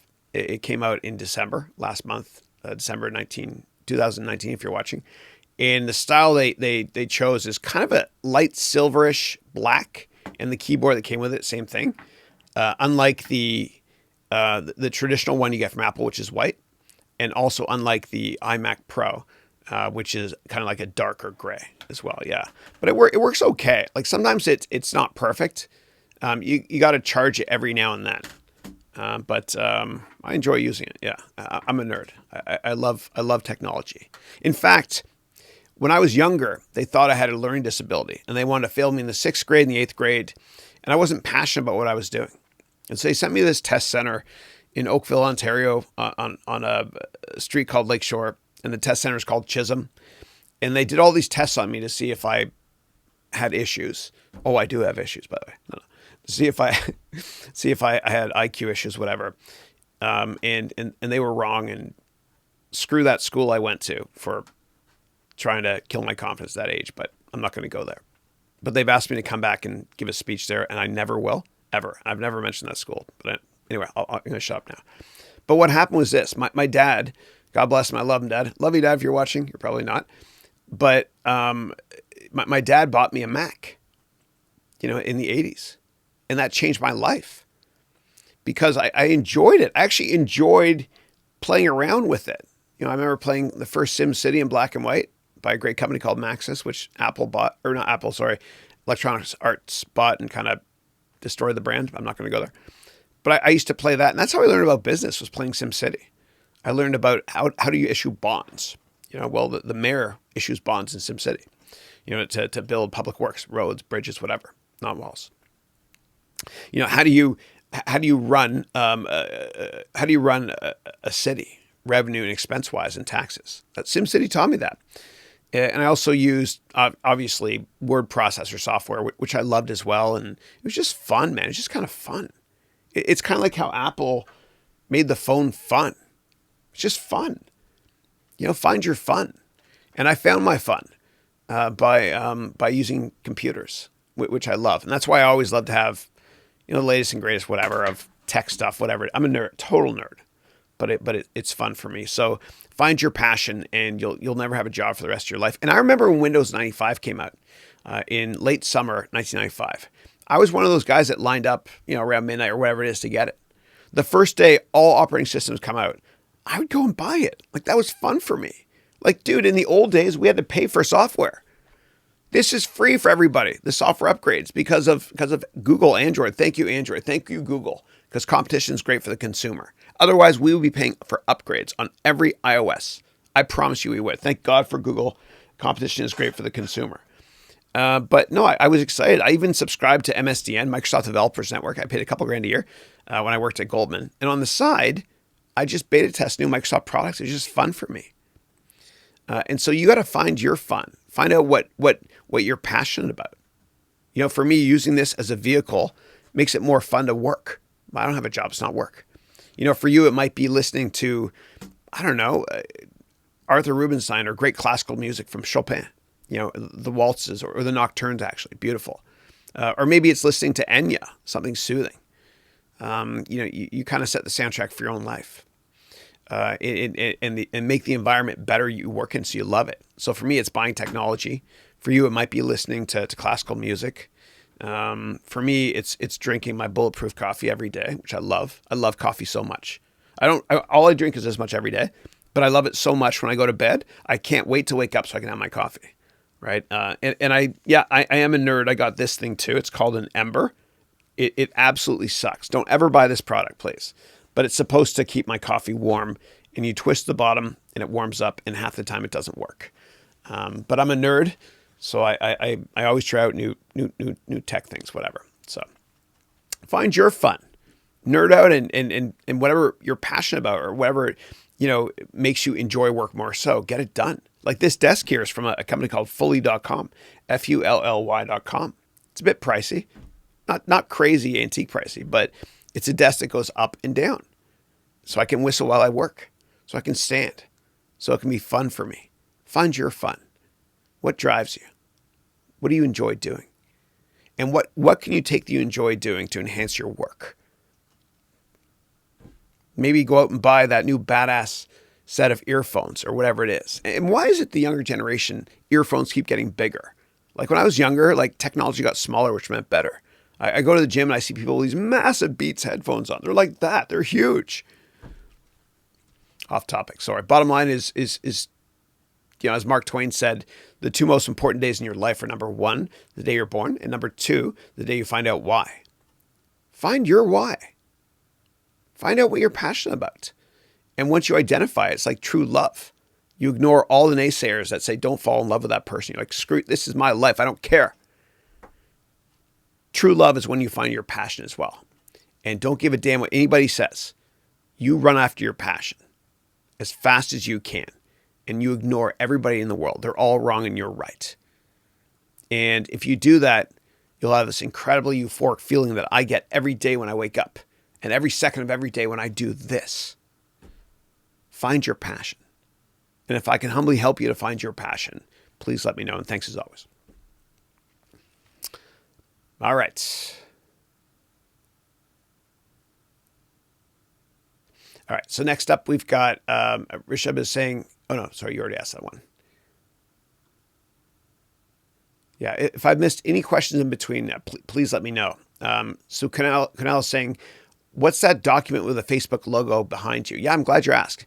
I'm using that for those of you in my MBA degree program. We're going to talk about this in FA 1.6, which is Introduction to Mergers and Acquisition and Investment Banking.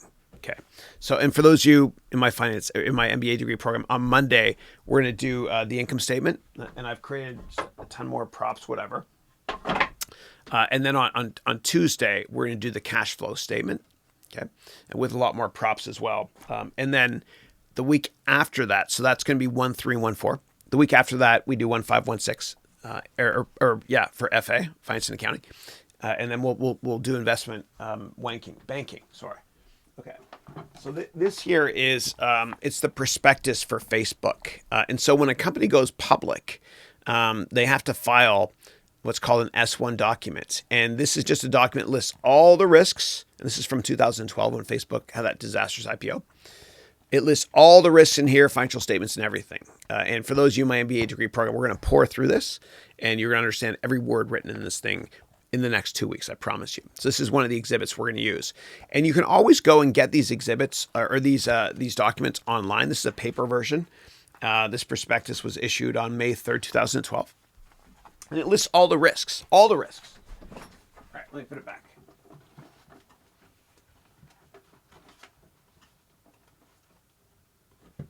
I have to angle it slightly because of the glare with the camera angles. Okay. All right. But you can actually get them as well if you go to sec.gov. I'll show you quick here.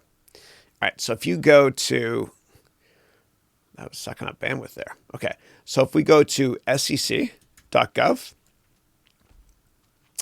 and then what you do is here you search on the ticker of any company. Okay. So the ticker here is FB, I guess, Facebook, right? You click enter. And here's all the filings for Facebook here. Okay, every filing, like a 10Q means a quarterly report, 10K means the annual report, 8K means an important press release, like earnings, for example. But there's something here called an S1, so S-1. It's that document I just showed you. Here it is here, yeah. And whenever you see the letter A, it means they amended the S1, right? So let me just go down here, and this is the entire document here. So that's what I just showed you. Okay, this is the same document right here. It's really, really long, right? That's what it looks like right there. So, and this is actually a slightly earlier version than the printout I have. The printout I had was May, which meant I had an amended version. This one is from February 1st, 2012. And it's got everything you need to know about the company here to make an informed investment decision. Top left, that's what they call it on Wall Street. That means Morgan Stanley led the IPO. And then top right was Goldman. This is more prestigious here to be in this position here. Okay. All right. And then what you can do is you can go Control F and do a search on the word risk. And there's 72 matches up here. And you can just kind of scroll through and read all the risks if you want to. Like I remember one of the big risks for Facebook back then was they didn't have a mobile strategy, right? And it was disastrous. So here they said we are unable to continue to develop products for mobile devices that whatever, yada, yada, yada. They didn't have an app. It was so dumb. They went public and there was no app on iOS. Remember back then, 2012, if you used Facebook back then, if you wanted to use on your iOS device or your Android device, you had to go to the browser version of Facebook. It was moronic. That was one of the big risks. And so that was one of many reasons why the Facebook IPO crashed on day one. Of course, it recovered later. But anyway, that's how you get that prospectus I showed you that's online. And it's called an offering memorandum. It's also called a prospectus. It's also called an S1. For some reason, in finance and accounting, there's a lot of different names for things, right? So, for example, if you want to net income, which is the bottom line, the bottom of the income statement, that's why they call it the bottom line. Net income is also called net profit or income. And the top line, which the top of the income statement, that's why they call it the top line, is sales. What's your top line? Sales is also called revenue. And also when you look through financial statements, sometimes you want to look for the income statement and you can't find it because some people call it, the P&L, profit and loss statement, which is what they call it in Australia, for example, or they call it statement of operations, but it's basically an income statement. And so I pride myself on teaching my students finance and accounting in a way that's enjoyable so that you understand it and you're learning by accident. Because if you understand finance and accounting, then you can invest and not before that. Please don't invest until you understand finance and accounting. And I got a D in accounting the first time I took it at McGill University in 1990. And I'll never forget, I was at my parents' cottage up in Muskoka.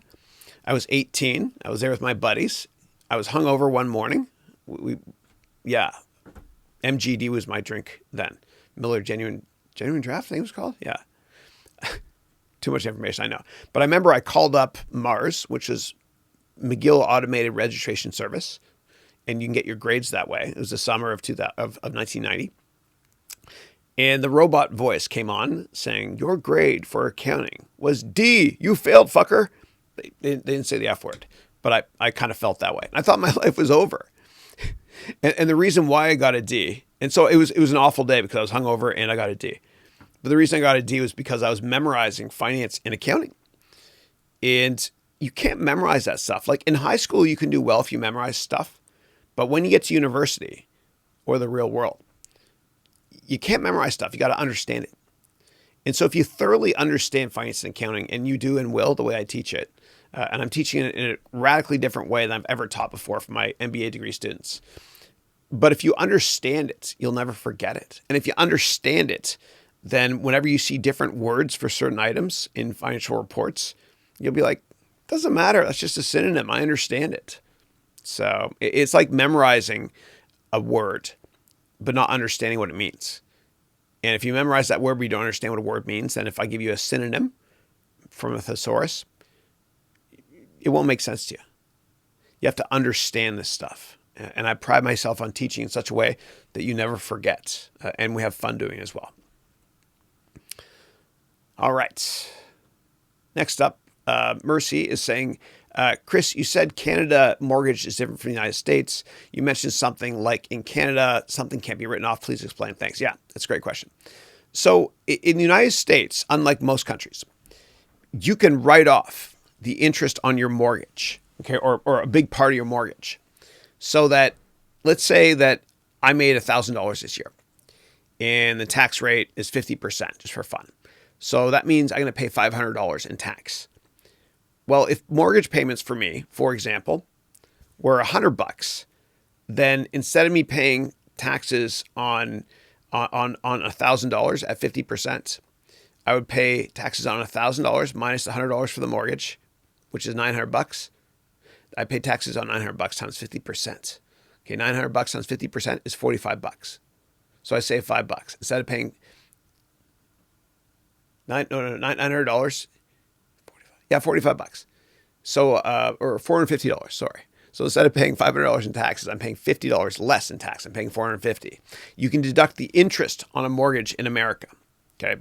And that was kind of an oversimplification, but it kind of explains the gist of it. In Canada, you can't do that. You cannot deduct the interest on a mortgage. So that's why in Canada, they didn't have the same real estate crash that you had in America in 2008, because the Canadian financial system is much more conservative. You know, there's only 6 banks. In America, there's a gazillion banks, whatever. And so what happened was people didn't over leverage themselves as much in Canada compared to the United States. And I remember in the early 80s when the person in charge of interest rates in America, meaning the Federal Reserve, a guy named Volcker raised interest rates to close to 20% because inflation was out of control. And it was the right call, but it was disastrous. I remember my dad, he just started his company. And I remember he was so stressed out, poor guy. He handled stress well. He was stressed out though, because he started a company. He had this big mortgage and mortgage rates went up to 20%, and you can't write that off. And so just given the Canadian financial system and regulation up there, it's a much more conservative place when it comes to real estate. I know there's a lot of speculation going on right now in Toronto. There's more trains or cranes in Toronto than probably United Arab Emirates. And yeah, it is a bit of a bubble, but it's a much more conservative system than the United States. Yeah. And guys, let me know, guys, if the sound is good enough. I just got this new configuration here. I just want to make sure everything is working well for you. Hold on a second. Yeah, it seems to be working well. But if it's not, let me know, please. Thanks. All right. Let's see. Next up, Omar is saying, what do you do when some days you don't want to get out of bed based on things not going right? Yeah. So for me, what I do every day without fail, is the second I open my eyes, I get up, I say a prayer. And I thank God for 10 different things in this order. Always this order, always the same. I thank God for Andrew, Matthew, Dylan. Those are my boys. Christine, my wife, my mom, my dad, my brother, Jamie, my sisters, Katie, Elizabeth, and my students, all of you. And I practice gratitude every day before I get out of bed. And if you practice gratitude, then you'll be in a peak mental state. And if there's certain things that are really stressing me out, and nothing really stresses me out, because of what I'm about to tell you, I say to myself, in business, I say to myself, God already knows what's going to happen. And that puts me at ease. So I say a prayer, and that helps me to get out of bed. And if I'm really burned out, what I'll do is I'll just take time off from work. And when I used to work for other people, every year I'd take off days when I was physically sick, but I'd also take off 1 or 2 days a year when I was mentally drained. If you're burned out, really burned out, don't go to work that day. Take a day off, right? It's another form of sickness. You're just mentally drained. And if you do go to work that day when you're really stressed out and everything, you might destroy your career. Maybe you'll snap. I don't know. Maybe you won't be as polite when you're gripping and grinning in that whole corporate mess there. So just make sure you rest a lot and take at least 1 day off a week. And it also might be a sign that if you don't want to get out of bed, that you're not doing what you're passionate about. And so you got to do a lot of soul searching and really figure out what was the reason you were put on this earth. What do you want to do professionally? And the way to find out is you can ask yourself this one question, which is this. I'm thinking of it. I almost forgot it. Okay, came back now. I almost had a senior moment there. The question is this. If I were given 30 days off starting today, and I can't work, I can't go to school, and I can't travel, what would I do with my time? And whatever that is, I don't care what anybody says. Whatever that is your passion and something you have to go after. All right. Juan David. Oh, dude, Juan David is here. I got to show you. You guys are going to love this. Hold on 1 second. All right. These are my students that have written books. A couple are in my MBA degree program using my template. And you can get the template, write a book. Anybody can do it. Just go to my website, all lowercase, Haroun Ventures, write book. Write book is all one word, all lowercase. But I'm so happy you're with us, Juan David. I got your book here. It's fantastic. It's great. And I'm very honored that you put me on the back of it here. I wrote a must read for anyone who believes that there are limits on what we can achieve in life. And then the Chicago Tribune, where you live, wrote Juan David Campolargo easily could be described as a Renaissance man. All right. For those of you not familiar with Juan David, I've never met him, but I've done webcasts with him here. He's asked questions. He's 16. Dude, he's 16 and he wrote a book. And it's a kick-ass book too. I mean, the Tribune is all over it. It's awesome. Awesome. So welcome, man. Good to see you. And these are my other students as well. The first book actually was made by Phil Germany. The first book my students wrote was called Super Students, which is prophetic. It's just awesome. What are the chances? I love it. Then we have Eric, who's in my MBA degree program from Holland. And then we have Yolanda. I think Yolanda is from the Philippines, I think. Yeah. And she just published this one recently. And thank you, Yolanda, for mentioning me in the dedication. And same to you, Eric, for mentioning me as well. I really, really appreciate it. Thank you. Thank you. So, Juan David in the house. Good to have you, bud. Good to have you. I'm getting hungry. I'm just get a little bit of my breakfast here.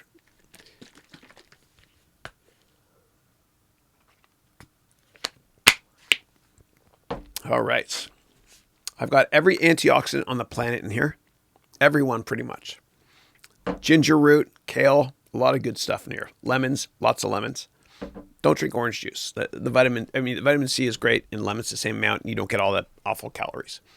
Sugar, not good. So Juan is saying, hi, Chris. Hey, Juan. How are you today? How has 2020 so far been for you? It's been amazing, thanks. It's been incredible. It's been incredible. We've recorded over 50 hours now of lessons for the MBA degree program. I advertised it as being a 1-year program with 300 hours, but it's going to be over 500 hours now, including all electives. It's been awesome. It's been awesome. I feel like I have a palette. Hold on, I'll show you.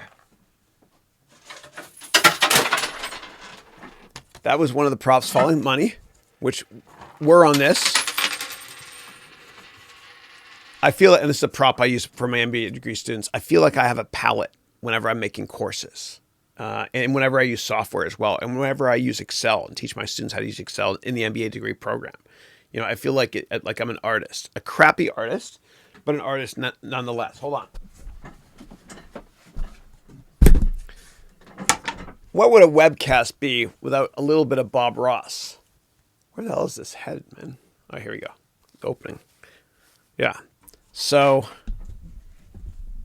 I feel like, oh, dude, I'm totally doing this for this week's webcast image, but I got to go down a bit because I don't want to be disrespectful to Bob Ross. Yeah, that's what I'll do. And for those of you that make YouTube videos, oh, you can't even hear me, sorry. For those of you that make YouTube videos, at the end of your videos, whenever you're recording them, point a couple times so you can make that your thumbnail. So I'm going to do that right now. Okay. Get rid of these coins. You don't want to see the floor. It's a disaster. But I'm going to go like this and point.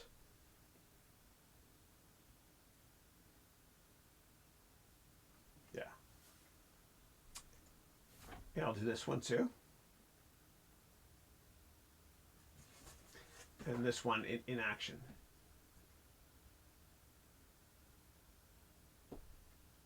There we go. Done. Done with my cheesy poses for the week. All right. Make my chair go up a bit. My son Dylan has a cheap up and down chair like this in his bedroom, and he's so light. Whenever he wants it to go down, he's like, "Daddy, can you make my chair go down?" Because I'm heavy. Okay. All right. What do we got next? So great to hear from you, Juan. Great to hear from you. You got me in a great mood. And then Juan is writing, thank you for profiling my book in last week's webcast. What you said was really nice, and I greatly appreciate it. You're most welcome. And so Juan has already done 2 TEDx talks. 16. Unbelievable. And he was born in Venezuela, had a very difficult upbringing. He inspires me so much. And he and his mother, and I think you have one sibling, now live in Chicago. Yeah, but your life story is remarkable. Like, I think one day they'll make a movie out of it. It's amazing. And that's why the Tribune probably wrote that nice quote as well. Yeah, amazing. Speaking of Renaissance, man, Renaissance painters, that's you. Okay, and then Juana has a couple questions. The first one is, I'm taking your YouTube course, and it is incredible. And then you wrote, highly recommend it. Thank you. I'm definitely starting a YouTube channel in the next 3 months. My question is, should I start my channel in speak in multiple languages? I can speak in English or Spanish. Oh, that's right. And my God, this guy's Renaissance man. It's crazy. In English or Spanish. Hold on a second. There we go. I searched for the word Spanish because it jumped on me, the browser. Should I do it in English or Spanish, in the future Chinese or even Portuguese? Your ambition is insanely great. But what are your thoughts on this? So I would think about where your customers are. Like, always appeal to the largest total addressable market. Okay. Whenever you start a company or a product or a service, make sure you start it in the biggest market possible. And that will help for you to answer what language to use. Yeah. And you can even do it in a couple of different languages. Like, there's this brilliant man who's also a teacher on Udemy. He really inspires me. His name is Diego Davila. So watch this. Udemy, Diego Davila. Is that spelling? I think so. And yeah, here he is here. So, one L. Sorry about that. I spelled it wrong. But Diego teaches in lots of languages, right? So he'll teach in English, Spanish, Portuguese. You see some English ones, some Portuguese, some Spanish ones here. The guy's amazing. He's awesome. And if you go to his YouTube page, I think he has a couple of YouTube channels. So check out Diego's YouTube channels. He's got Spanish. I think he has a couple of different channels. So check out his strategy as well. He's got English. Here. He does some in English, some in Spanish. So check out how he's done as well. Yeah. And he has a much better YouTube course than I have as well on Udemy. Yeah. All right.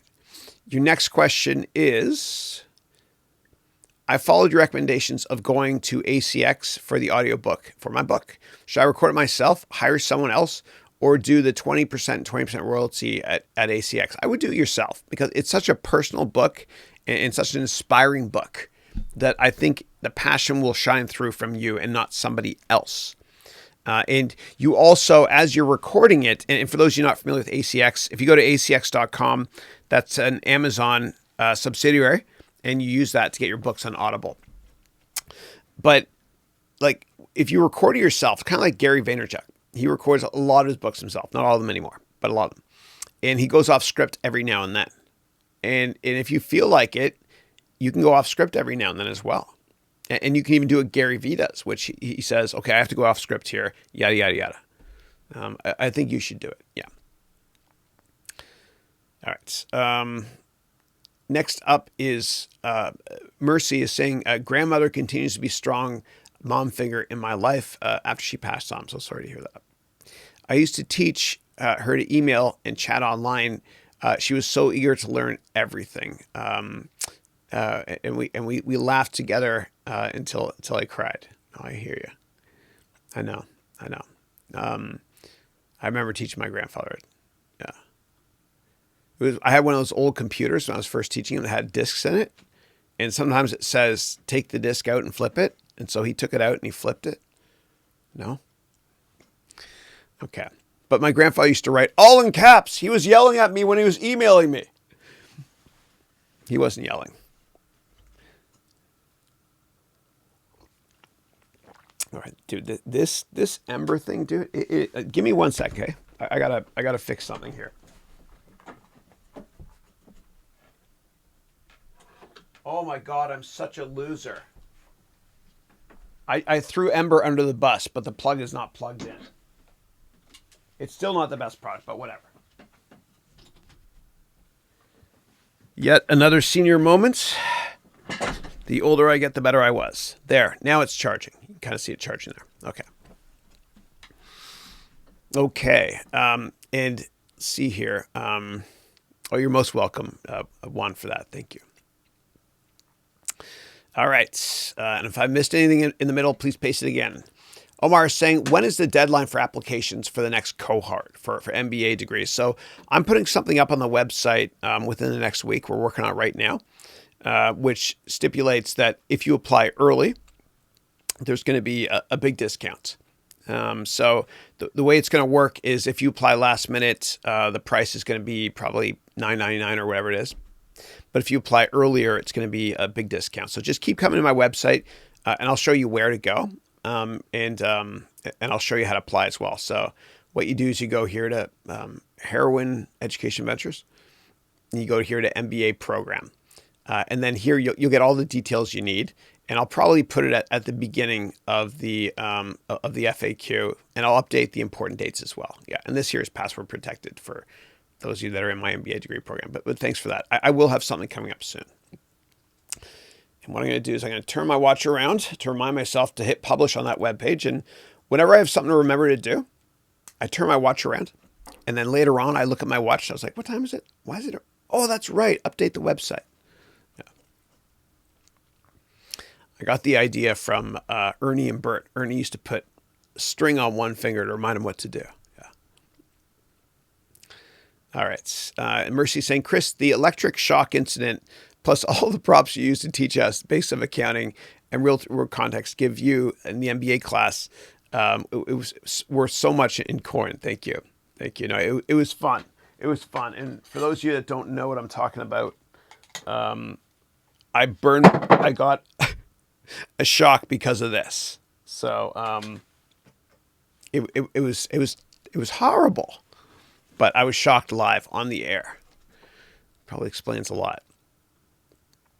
And Asmina is saying, a family friend is a tax lawyer. So he got me all the info I needed on tax in order to consider opening your company in Cyprus. But being Greek makes it a bit easier to find British, Cypriot, and Russian investors. As for offshore workload, I have a lot of contacts from my days at university for computer science and engineering I can call upon. I just don't know if I should leverage that halo effect my heritage gives me there. Yeah. So it sounds like you got a great network there already. So yeah, and I would go with a lawyer. Like, make sure you talk to a lawyer before you do it, just so they can list all the risks as well. And there might be tax implications too if you choose to leave Brussels, I think, right? I think so, yeah. if you choose to leave there to relocate. Just make sure you understand all the tax implications. Yeah. All right. And Rashad is saying, good morning, Chris. Good morning to you too. I'm meeting with one of my university alumni for the first time who is working in a company where I would like to work in the future. What do you think I should talk to him about? Yeah. So you always want to bond before business. Always, always, always. A big rookie mistake when it comes to business meetings or sales meetings or informational meetings is to jump right into business. Never, ever do that. Bond. And so I'm going to make this up. Because you both went to the same university and you have something in common, and you could talk about a certain restaurant on campus or right beside campus. You know, for me at McGill University, I might say something along the lines of, did you ever go to the William Shatner building? William Shatner was an alumni from my school, same faculty as me, actually. And they named a building after him. Or you can say, do you still go to have you visited the Peel Pub? They changed a lot. They modernized it. They added new TV, whatever. That's just talk about something you have in common, something that will strike an emotional chord maybe for them, something they remember about the university, a great restaurant, a coffee shop, renovation for the new library, whatever it is. Just talk about that. Just shoot the breeze. You can also look at their LinkedIn profile and see where they worked after university and just kind of ask them, how did you get a job there? It's a great company, yada, yada, that sort of thing. Just bond with them. And after a while, maybe 10, 15 minutes or so of bonding, they will very politely change the topic to why are we meeting? They won't say it like that, why are we meeting? But they'll change the topic. And then you can just say, well, I kind of want to get some career advice from you, and you've accomplished so much, yada, yada. And just understand that people want to help you. All you got to do is ask. Okay. And then Mercy saying, Chris, for capital preservation, is it a good idea to buy bonds? And is there a cap on how much money a person can spend on buying bonds? No, it's unlimited. And so the safest bonds you can buy are U.S. government bonds. It is what it is. The U.S. government is the last entity on the planet that would ever go bankrupt. It is what it is. And people might say, no, the Chinese government. Well, China is really reliant on the U.S. and vice versa as well. So I think what's safe for you is to buy TIPS or look into it. Do your own research first, please. TIPS stands for Treasury Inflation Protected Securities, which basically means it's an investment debt from the U.S. government with an interest rate. But if inflation goes up a lot, that bond will go up a lot as well. It's called a TIP. Okay, so yeah, that's what I recommend. But make sure that you have a diversified portfolio as well, right? You can buy a lot of great Canadian bonds as well, and corporate bonds or companies to invest in. And by the end of the MBA degree program, you'll have a solid understanding on how to create a great personal portfolio that's very well diversified. So if you want, you can hold that thought for now, and then we can talk about that soon. Thanks. And then you can teach your investment banking brother on how all that stuff works. All right, Kanal is saying, I'm already taking your complete financial analyst course. It's really, really good. Thank you. Absolutely loving it. It was exactly what I was looking for. Awesome. Thank you for that. Appreciate that. I had a lot of fun doing that. And the promotional trailer, actually, I flew over to Prague, Czech Republic, and that's where we did that trailer for that course. Yeah, we had a lot of fun doing that as well. I think I did 5. I did 7 other ones there. And I did another trailer on the Golden Gate Bridge. And I hired this great guy named Idad to do it. And I'm actually in talks with him now on a new project. Yeah, great guy. All right. It's Stella. Hey, Stella. Stella is from South Korea. How are you, Stella? Stella's saying, good morning, Chris. Good morning to you, too. I still can't get out of our FA class yesterday. I had so much fun watching it a couple times, digesting everything thoroughly and taking down notes. Thank you for being there for us. My pleasure, Stella. That was so fun. And what I did actually was I asked my team to upload the Q&A from the morning and the afternoon session, especially for you. So that if that's not there by now, it should be by the end of the day. Yeah.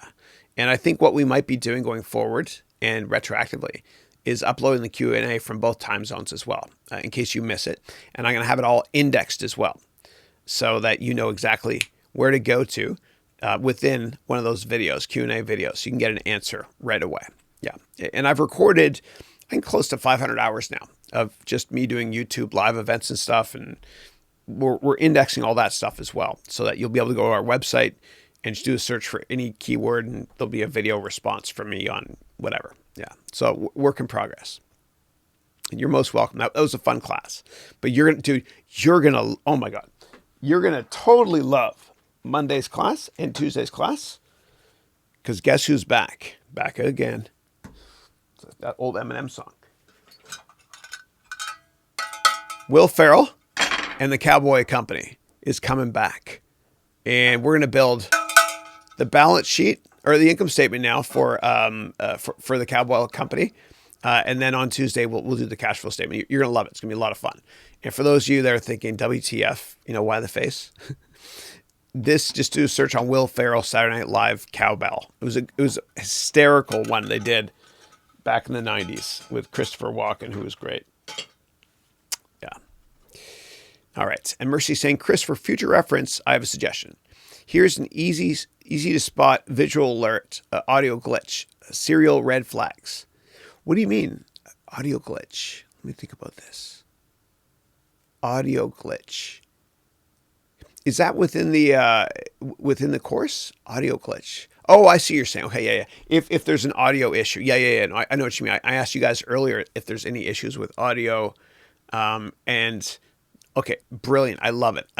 And what Mercy's referring to, which is smart, is if I scroll through and I see red flags, then that's kind of a hint that there's something going wrong with the audio or video stuff. I love it. Thank you. Perfect. Okay. All right. Let's see what else we got here. And Mohammed is saying, hi, Chris. I missed the early registration for the MBA program. How can I join it now? Yeah, unfortunately, it's too late for the current year. We started December 2nd, and we have 157 people. We had 2 people ask for a refund. We had 159 initially. One person was around December 3rd. They had financial problems, and the other person just wanted a refund, so I gave it to him. So we don't have any spots at this point. I'm so sorry. But go to my website, harounventures.com. Keep visiting it, because very, very soon, within the next couple of days, I'm going to put something on there so that you can register. Yeah. Okay.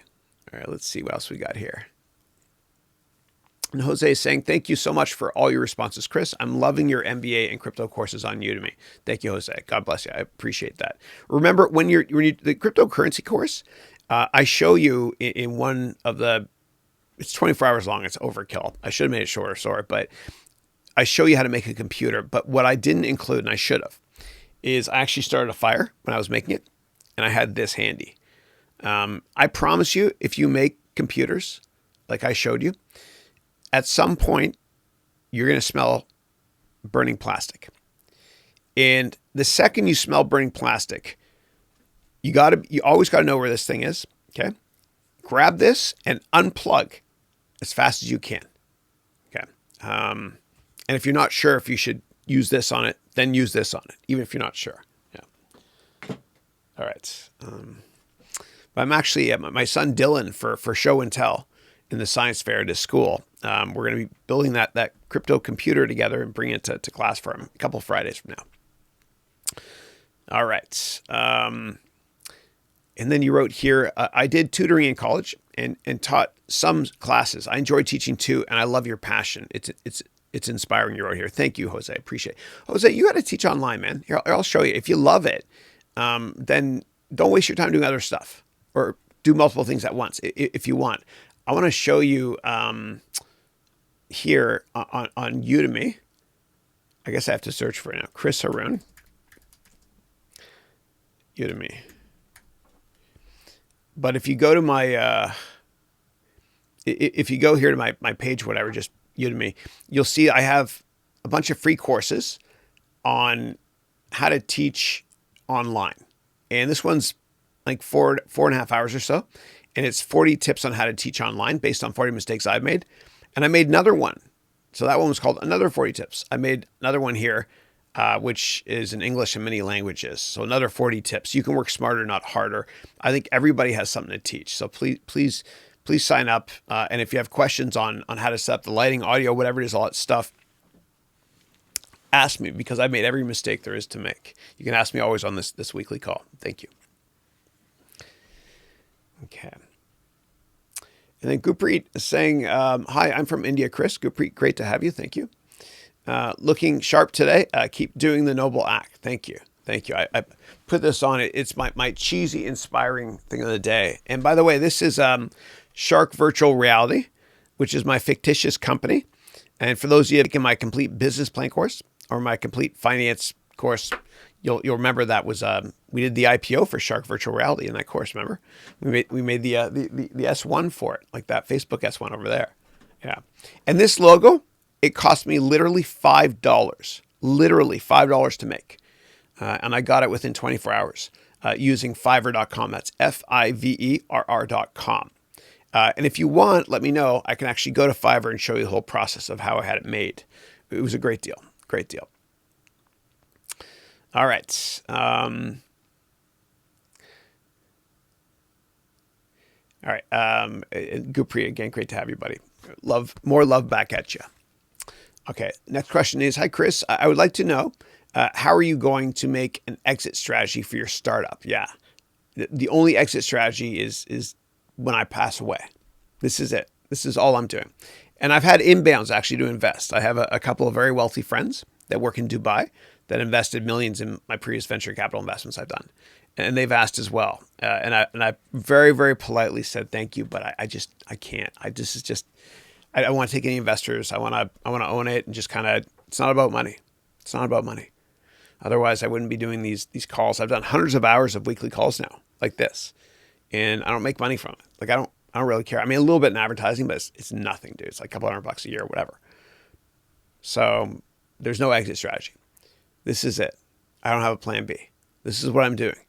The only reason I would stop doing this is if I'm no longer on this planet. Yeah. And I felt like a lot of times when I start companies, I kind of feel like, and this is going to sound crazy, but I feel like I'm standing on the edge of a cliff. It's exciting. Like a roller coaster, exciting. And I'm looking over the edge, and I throw a bunch of airplane parts out over the edge. And then I jump off the edge, and I have to assemble that airplane from scratch before I hit the ground. I know it sounds out there, but I love challenging myself. And that's why the quality of this call is going to get much, much, much, much better. And it's just me here. That's it. I've got Wrigley who works with me. He's in San Francisco. I'm not. I've got Matt. He's in Vegas right now having fun. It's just me. Every single week I do this. Every live call. On every occasion, it's just been me. Except for once we had Wrigley on here with me. Remember back in the summer. And my little sister, Elizabeth, when I did this from Canada. I've done this from several countries. I did this from Berlin as well. And I had a studio audience. And I had a couple of my wonderful students came to that. I've done it from Barcelona. I've done it from all over every week. It's getting better. It's getting better. Yeah. It's not perfect though. You'll never be perfect. And if you don't do things in life because you want them to be perfect first, you'll never get anything done. You got to be comfortable with imperfection, right? Just get it out there. Like when you guys create vlogs or whatever it is, dude, it's never going to be perfect. So what? You got to tell yourself, I don't care what people think. All right. But dude, like, I'm so glad you asked that question. Cause I remember like my dad, my dad's an amazing man. He immigrated from Egypt with nothing in 1967 to Canada. He bribed like an army official in Egypt so he didn't have to fight in that stupid war against Israel. Right? He bribed for like $20 to fail his eye exam, whatever. Came to Canada and he had nothing. And, he worked, I was born in London, Ontario, an hour and a half south of Toronto because my dad was I think he was at university then or whatever. We were teaching in some hospital or whatever. He's a doctor. He's a radiologist, which means he fixes radios. And so is my brother. He's also a radiologist. And my dad, he in order to pay the bills, he cleaned test tubes in hospitals, and nurses would make fun of him for his accent. And he then was he worked as a doctor in the hospital, did a great job. He's very personable, professional. He's brilliant. He's like a father to me. And there's a little bit of politics that he hated, right? So the apple doesn't fall far from the tree. And so he said, screw it. I'm starting my own company.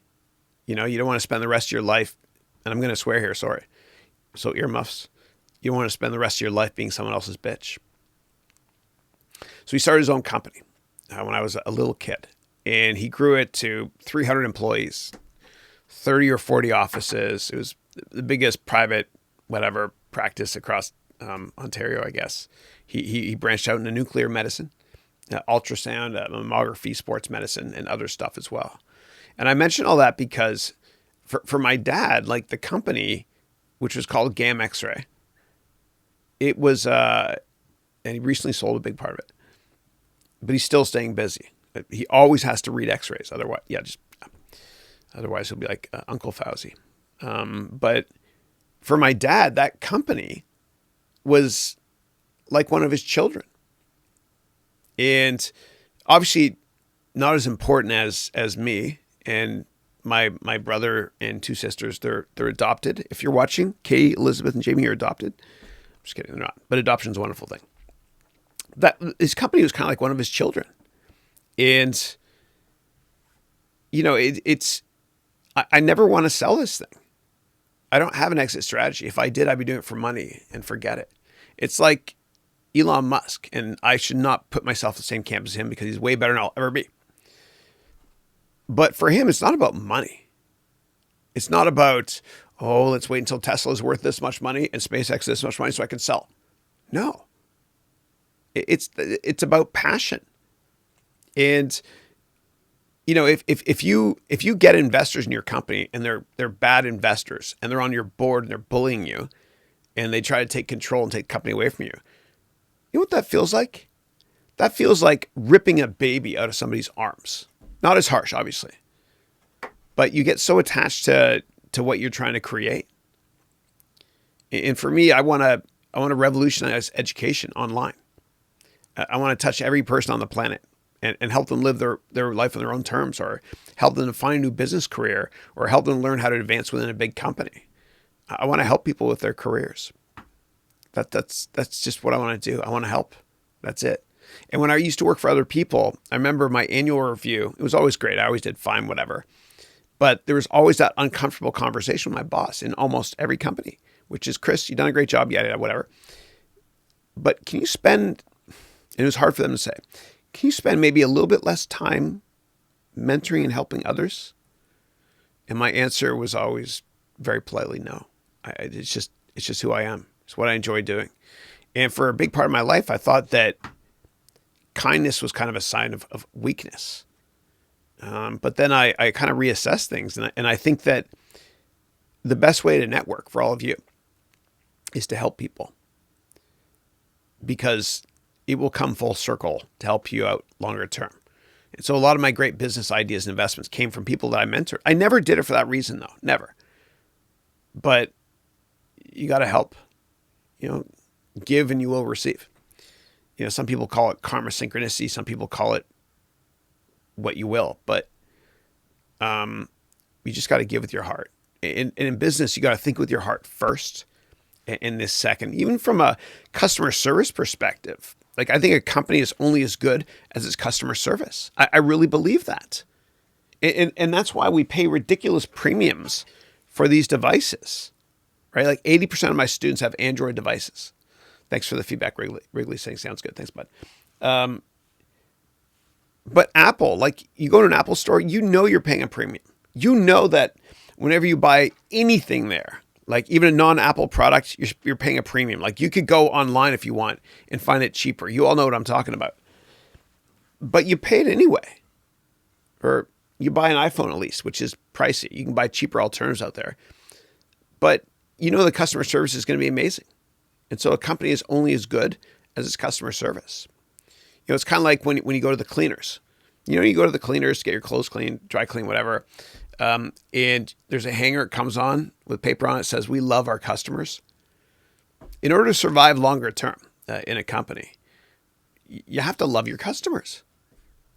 You have to give them an unbelievable amount of customer service, so they get this incredible, ridiculous offer, as Tony Robbins calls it, when you sell your product to them. You know, for me, it's not about the money. I can never sell it. Even if somebody offered me $1 billion, that's right. If somebody offered me $1 billion to sell this and I could walk away right now, F that. No. I just love doing what I'm doing. And maybe a way for you all to understand what your passion is if you start a company that you love doing, if you asked yourself, would I sell this for $1 billion? Yes or no? That's how you know you found your passion. All right. But great question. I love it. Axel. Whenever I see your name, I think of that great movie, Beverly Hills Cop. Axel, you did the soundtrack, right? No, Axel Rose. That was Eddie Murphy's name in it, right? Yeah. No, it was Hans Zimmer did the soundtrack, which was amazing. Yeah. He also did Miami Vice, I think. Okay. Next up, we got Axel is saying, "Have you tried Swedish coffee? It's great." I've never actually heard of. I'm just gonna turn this on. I've never actually heard of Swedish coffee. See, dude, the problem with being an early adopter is you buy all this crap that is supposed to work, but it doesn't work properly. It's kind of like big corporations. They'll never upgrade to the latest version of Windows or Apple's OS, whatever. They'll always wait a couple of years after the fact, after they have those dot releases to clear up all those bugs. But screw you, Ember Company. It's not working. Sorry. Yeah. Anyway. And it is plugged in this time. It is. Okay. All right. Next up, Mercy saying, "Chris, is there a book list for all books you're mentioning in the MBA course as we go? I'd love to have a consolidated list. Are you on Goodreads?" Yeah, thanks. I think my book might be on Goodreads. I'm not sure. I don't usually submit comments and stuff to Goodreads. I know what you're talking about. But if you go like within the MBA degree program, go to the MBA webpage, okay, which is password protected. But if you go to the announcement section, you'll see that I put an announcement, I think about a month ago or so, on books that I recommend. And the announcements are always sorted in reverse chronological order, meaning today first, 10 days ago up down here. That's the best way I can explain it. And you can also go into the Slack channel that we have just for the MBA degree students, which is unbelievably active. I love how you guys are helping each other out with it and bonding. It's awesome. But there's a Slack channel within that somebody created. It might have been Eric or somebody, which is books to read, recommended books. And a lot of people have published stuff there that I've mentioned in class as well. Yeah. But the first one for you to start with is the Dale Carnegie book, and you can get it on Audible if you want to, which is How to Win Friends and Influence People. It's probably the most important business book ever written.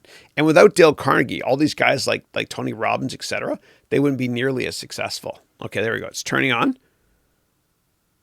And now I'm going to heat it up. And I can take it up to 145 degrees. So it's 105 now. Go to 145. There you go. And you can't put this in the dishwasher either. So anyway, I'll wait till it warms up a bit. Yeah. All right. Next up, Jose is saying, oh no, you're talking to Kunal, sorry. Asamina is saying, to warm up the coffee, just get a higher resistance to put inside, but battery won't last as long. Yeah, no, it sucks. Like this thing, the battery sucks. Dude, I think the biggest scam for all consumer electronic companies is battery life. I can't tell you how many times I bought a new MacBook, and I just got a brand new MacBook that 16, whatever. It doesn't matter. Like if they tell you battery, and I know the fine print says up to 10 hours or whatever it is, it's always bogus, even for brand new ones. Always, always, always. Even for like iPhones, like when they advertise, like I don't know how the consumer electronic industry gets away with that. It's not true.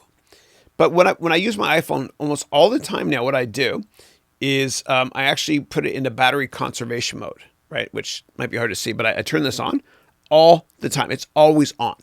And I don't notice any difference at all in quality, and the battery does last a bit longer that way. So anyway. All right.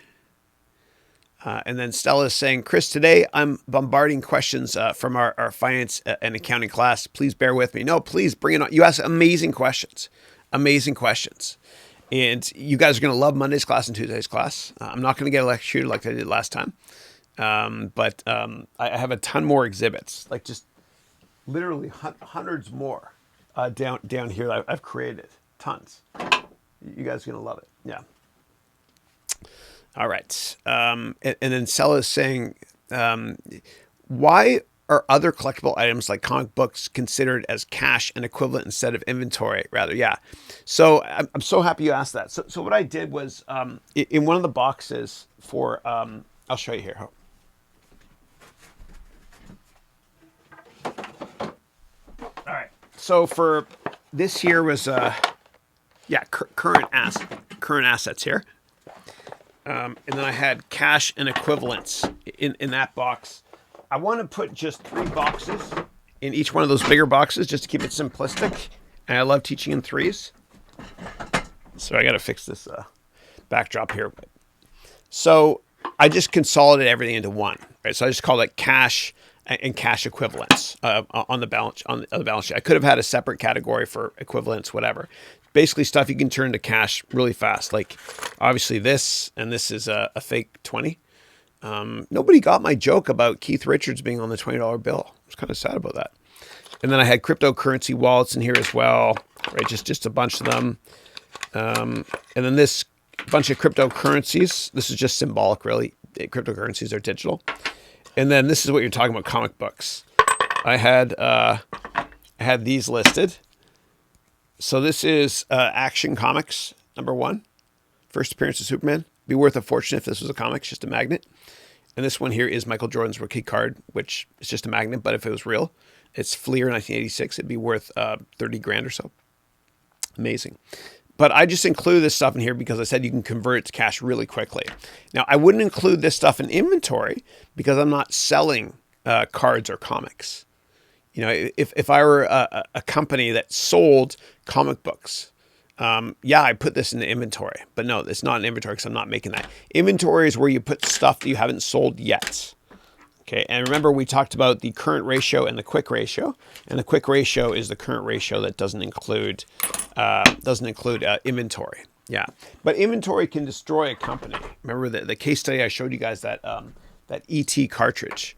You know, the video game industry went belly up in the 80s before Nintendo reemerged because Atari made too many of the cartridge for the video game ET. The game sucked. And so they buried all of them in the desert, hundreds of thousands of them. And they're collectibles now. You can buy them online. They uncover them. But that destroyed the company completely. So, yeah. All right. And then Stella has another great question here. She's saying, why is it that bonds are usually a lower risk investment? Does it relate to us avoiding getting money from a bank as much as we can? No. So it all depends, right? So if there's AAA rated bonds, so the way it works is stocks, there's really no reputable rating agency for stocks. Like some investment banks will say, I've got a buy rating on it, whatever. But bonds is a little bit different. There's 2 ratings agencies that don't always do the job right. But there's 2 rating agencies that kind of matter. 3 maybe. There's S&P and Moody's, and was it Fitch as well? Yeah, S&P and Moody's are the big ones. And what they do is they look at a bond and they say, if it's amazing, like very low risk, they'll call it AAA. If there's a little bit of risk, but it's still good, AA. If it's good, there are some risks, it's A. And anything below that, meaning triple B, double B, B, C, yada, yada, whatever. Anything below A is basically high yield, they call it, or they used to call it junk bonds when Mike Milken created that industry back in the 80s. But I think that AAA rated United States government bonds are cheap, are more are less risky than any stock ever. Because who's more likely to go bankrupt, a company or the U.S. government? Definitely a company. And that's why I say that that's the lowest risk that you can possibly get. And when we talk about in a couple of weeks, when we're finished with valuation and modeling companies. We're going to talk about how to come up with the interest rate for companies, meaning the weighted average cost of capital and the risk-free rate. And the risk-free rate we get from just treasuries. Yeah, we'll cover that soon, though. Yeah. Okay. Now, companies issue bonds as well, and they can be risky. And many governments that issue bonds, governments default, they go belly up.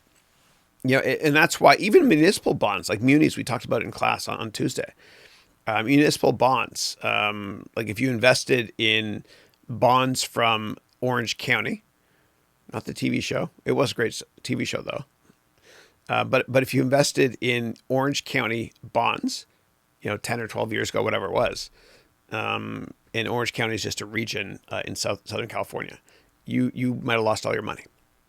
So municipal bonds can be higher risk. And sometimes municipalities will say, hey, if you invest in our municipal bond, you're not going to pay tax on the money you make. And that's just another way to sweeten the deal, so to speak. Yeah. All right. And the next one from Stella is, how does junk bonds work? And why is there more risk and not as much reward? Yeah, no, there's a hell of a lot of reward as well. I'll explain how it works. So junk bonds, they were pioneered by a brilliant man and a wonderful humanitarian named Michael Milken. And he started a company in Beverly Hills in the 80s. It got big. And it was called Drexel Burnham. And Michael Milken kind of created the industry of saying, you know what, dude? Everybody that issues bonds that are kind of like low risk. But there's a lot of companies that want to raise money by issuing bonds, but it'd be higher risk. So why don't I help to underwrite or create bonds for some companies where the risk is insanely high? And what I'll do is just to incentivize people to invest in these risky assets, I'll make the interest rate really, really high. And so the rating on that is well under A. And people call those junk bonds because a lot of times they were junk.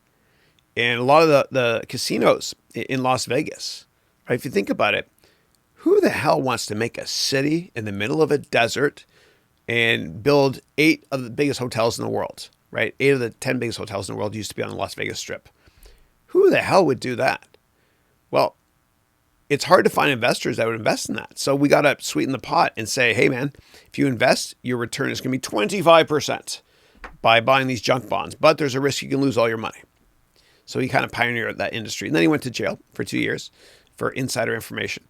And since then, he's just been a wonderful humanitarian. And so net in his life, he's definitely contributed a hell of a lot more to this world than he's taken away from it. Yeah. And I respect him. Yeah. Okay. And next up is Stella saying, given that you mentioned the U.S. government doesn't have to offer coupons because there's no risk investing in U.S. government debt, what's the benefit investing at all? That's a great question. Okay. So bonds where there's no coupons, meaning no dividends kind of, they're called zero coupon bonds. And you buy them at a discount. Okay. And let me go and get an example. It's over there. I'm going to get it. I'm going to show you a real government bond from World War II that the United States government used to raise money in order to finance World War II. So let me get up and you're going to see my Lululemon sweats I got on here. All right. 1 second. Whoa. All right.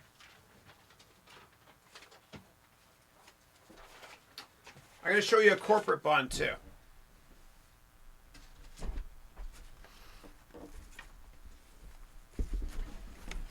You guys think I'm all clean and everything because, it looks like the shelf's nice and everything. You don't want to see the floor. I've got stuff everywhere.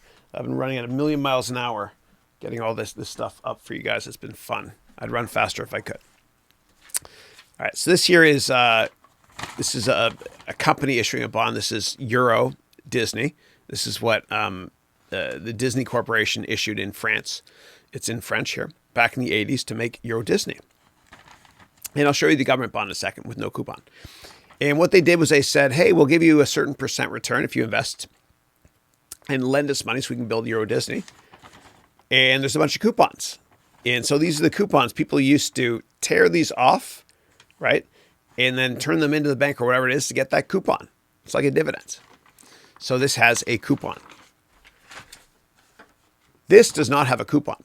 This is a U.S. government bond. And this was issued in January of 1945. Okay. And it basically, its face value is $25. And back then when America issued this matured in 10 years in 1955. I'll explain how and why in a second. Okay. But when the U.S. government issued this in 1945, the war wasn't over. Like in 46, it kind of wrapped up. They had no idea how much longer the war was going to go on. I mean, it could have gone into the 1950s. They didn't know.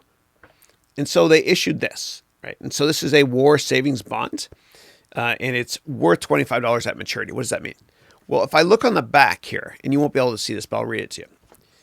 If you look on the back, if you bought this right when it was issued, 1945, it would cost you $18.75. And then if you sold this back to the United States government 10 years later, 1955, they would pay you $25.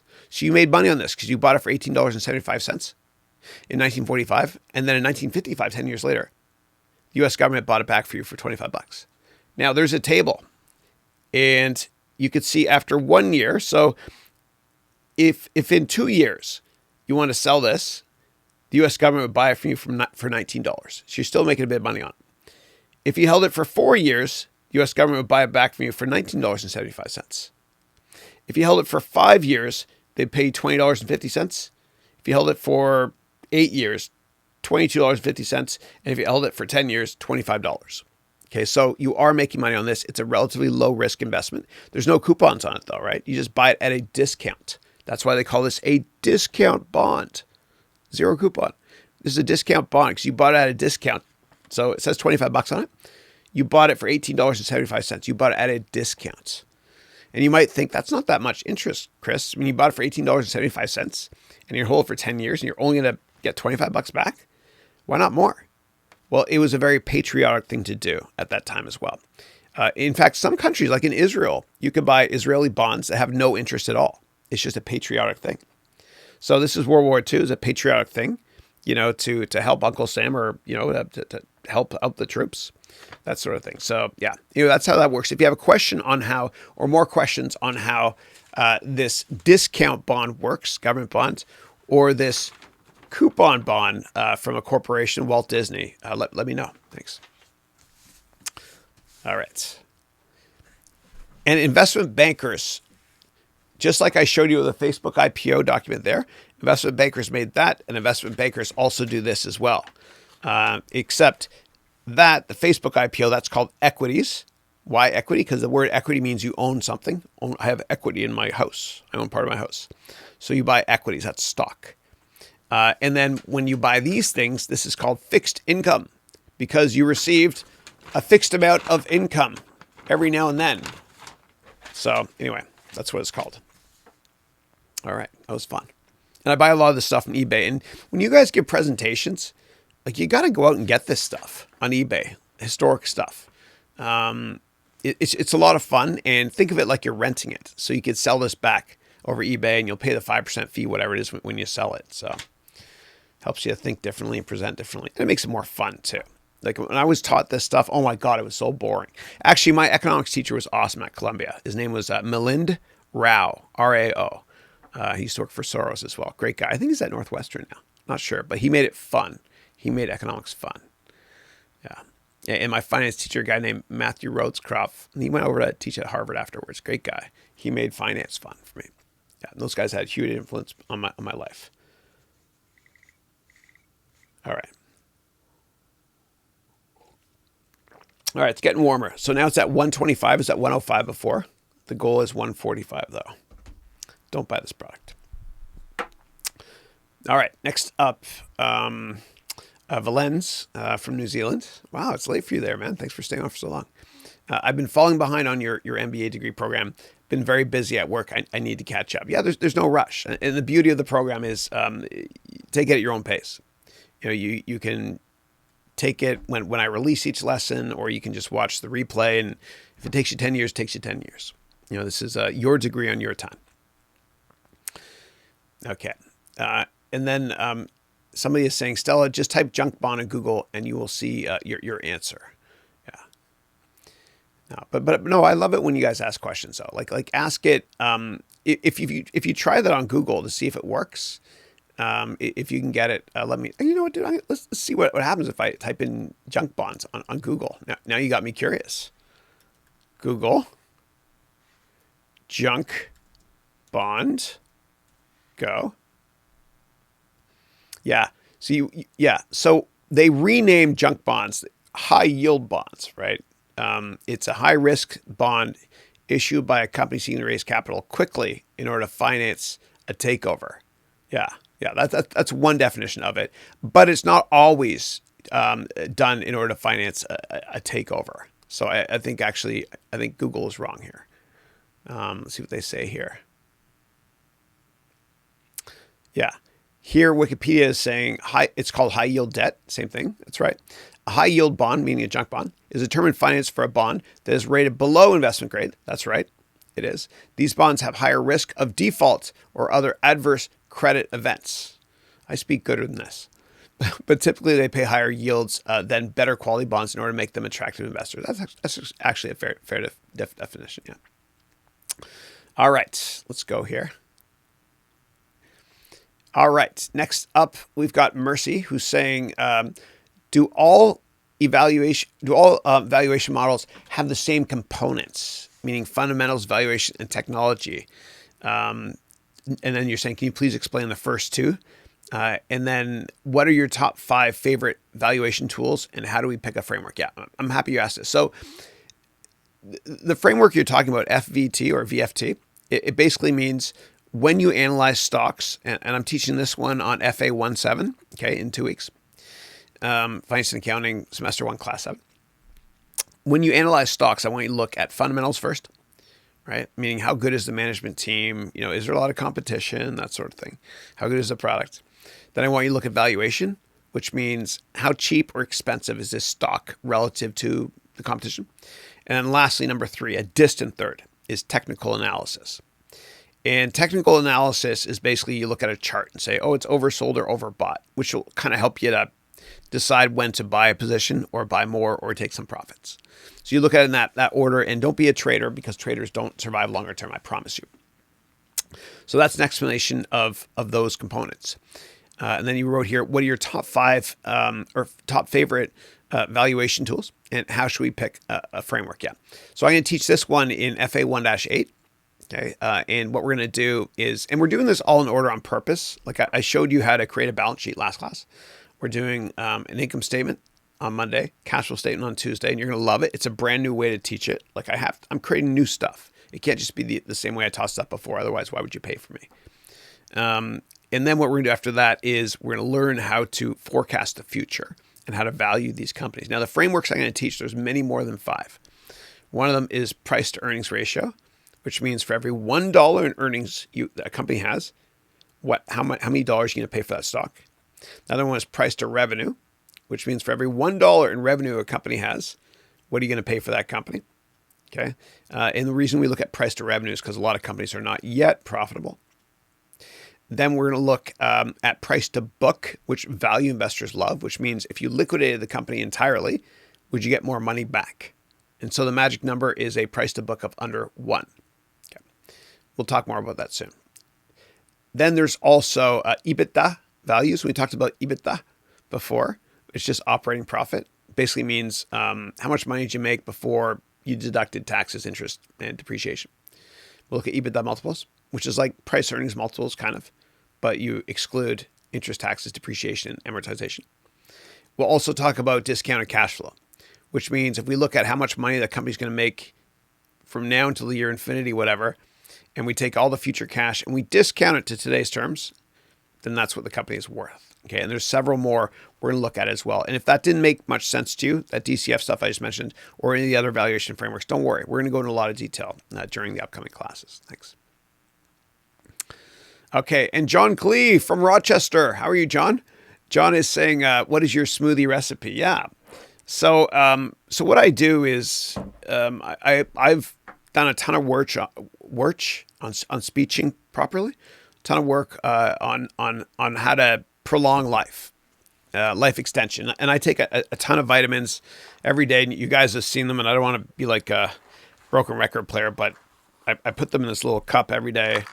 They include, calcium, resveratrol, which this one's made by Ray Kurzweil, the head of engineering at Google. This is life extension. It's kind of like drinking red wine, which I don't drink. And it's got, anyway, you can't reverse aging, but you can slow it down. So that's that. Now I understand why they don't make pills round like a ball. They just roll off the table, right? And I also understand, being a senior citizen myself, why they put on pill boxes Monday, Tuesday, Wednesday, Thursday, Friday, Saturday. Because sometimes you forget, man. Like, you get older and you forget stuff. Like, I'll be in the shower and, I'll wash my hair. And then I'm about to get out of the shower. I'm like, did I wash my hair yet? I don't remember. Right? So be careful if you're going to take courses from me, because this is the absent-minded professor. But what I put in here are all antioxidants, which means things that will stop cancer. It's like that movie Minority Report. Instead of the pre-crime group telling you what crimes you're going to commit, I know what diseases I'm going to get because I have my DNA sequenced. And also, I just used my brain and thought about my uncles, aunts, grandparents, etc., and my parents. What diseases do they have, or health issues they have? And you got to do that, because you're going to get those diseases too, or you might. So, for example, my dad has very high cholesterol. It's genetic, right? So he can blame his dad, Wanis, right? My dad, Gamal, I get to blame my dad. I love you, Dad, but it's your fault. I have high cholesterol. And it doesn't have to do with diet. I tried everything. I've tried eating red rice yeast and a bunch of other stuff to lower my cholesterol. I just can't. So I take a relatively benign stent drug called simvastatin. And my doctor, talk to a doctor before you, don't take advice from me on this stuff, please. That lowers cholesterol. And everybody, get your blood tested, man. You don't know if your cholesterol is high, even if you're young. You got to get it tested, because what cholesterol is, so here's your heart, and that's how Canadians say, here's your heart, and what happens is you get all this guck in your blood vessels accumulating over time so that the heart won't work eventually. And that guck, and I'm totally simplifying this, right? If you're a doctor, you're going to run circles around me, but I don't care. Here I go anyway. The guck will stop your heart from working. But if you take a stent that your doctor tells you to take, it will basically say, hey, car wash in that blood vessel. Go away, I'll guck. And that's what a stent is. Okay, so, and some people take Lipitor. I take something that's a little bit more benign, whatever. And there are, you can't drink alcohol if you take, stent to a certain extent, because the side effect of these drugs, that hurts your liver, or can. So, but what's in this thing is greatest hits of everything I can think of that I can drink that will be very healthy, right? So there's not much complex carbs in here. So I'll tell you what's in here. So I start off with aloe water, okay, and I make 7 of these every single Sunday with my Vitamix blender, which is awesome. Yeah. So I put aloe water first, like the one without sugar, pure aloe, okay? Sugar bad. Sugar always bad. I get aloe, and I put some in the blender. And then what I do is I get 7 scoops of whey protein powder, which is basically egg white. And sometimes instead of using that, I'll put in a bunch of Greek yogurt, fat-free, organic, which makes it taste really like a smoothie. It's amazing. And then what I put in is I put an entire bag of organic kale that I buy from Trader Joe's, which is owned by a big German company, Metro, I think, yeah. And then what I do is I put in raw ginger root into the blender. And then I put in a bunch of other powders that are kind of like powder extract of green vegetables and blue fruits like blueberries, which is really good for you. It's an antioxidant. Then I put in a bunch of acai, which is a buddy of mine from business school started a company that deals with acai. I learned it from him. Richard Mattisau is his name. Great guy. I put that in, and that actually makes it taste really good. It's like a super fruit. And a lot of these extreme sports enthusiasts will take acai and put it in their shakes. I also put in, what else? I put in some mushroom extract. It's out there. I do a lot of work on this. I also put in a couple of tablespoons of fish oil, omega oil.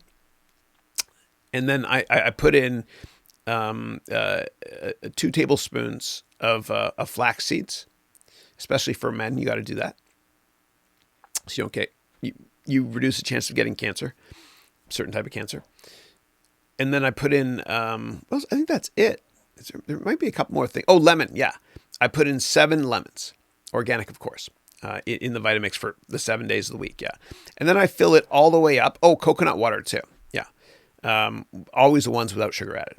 Then I fill it all the way up. I wait for it to settle. I put the cap on, and then it settles a bit lower in like 10 minutes. And then I fill it all the way up, because if there's no oxygen here, it will last longer. I don't put preservatives in, so I got to drink it within 7 days. And that's it. That's it. And, you know, I this is my first meal of the day.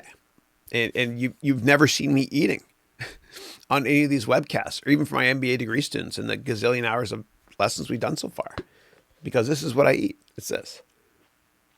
And then what I do is I have a bunch of other food, obviously, throughout the day, raw almonds, because I just don't have time doing what I'm doing with my crazy schedule. I calculated what's my time worth per hour. And what I did was I actually started to get my meals delivered by FedEx. And I'll show it to you, actually. It's this company, and it's healthy for you. And I get to see what's in all this stuff. It's called The Good Kitchen, okay? The Good Kitchen.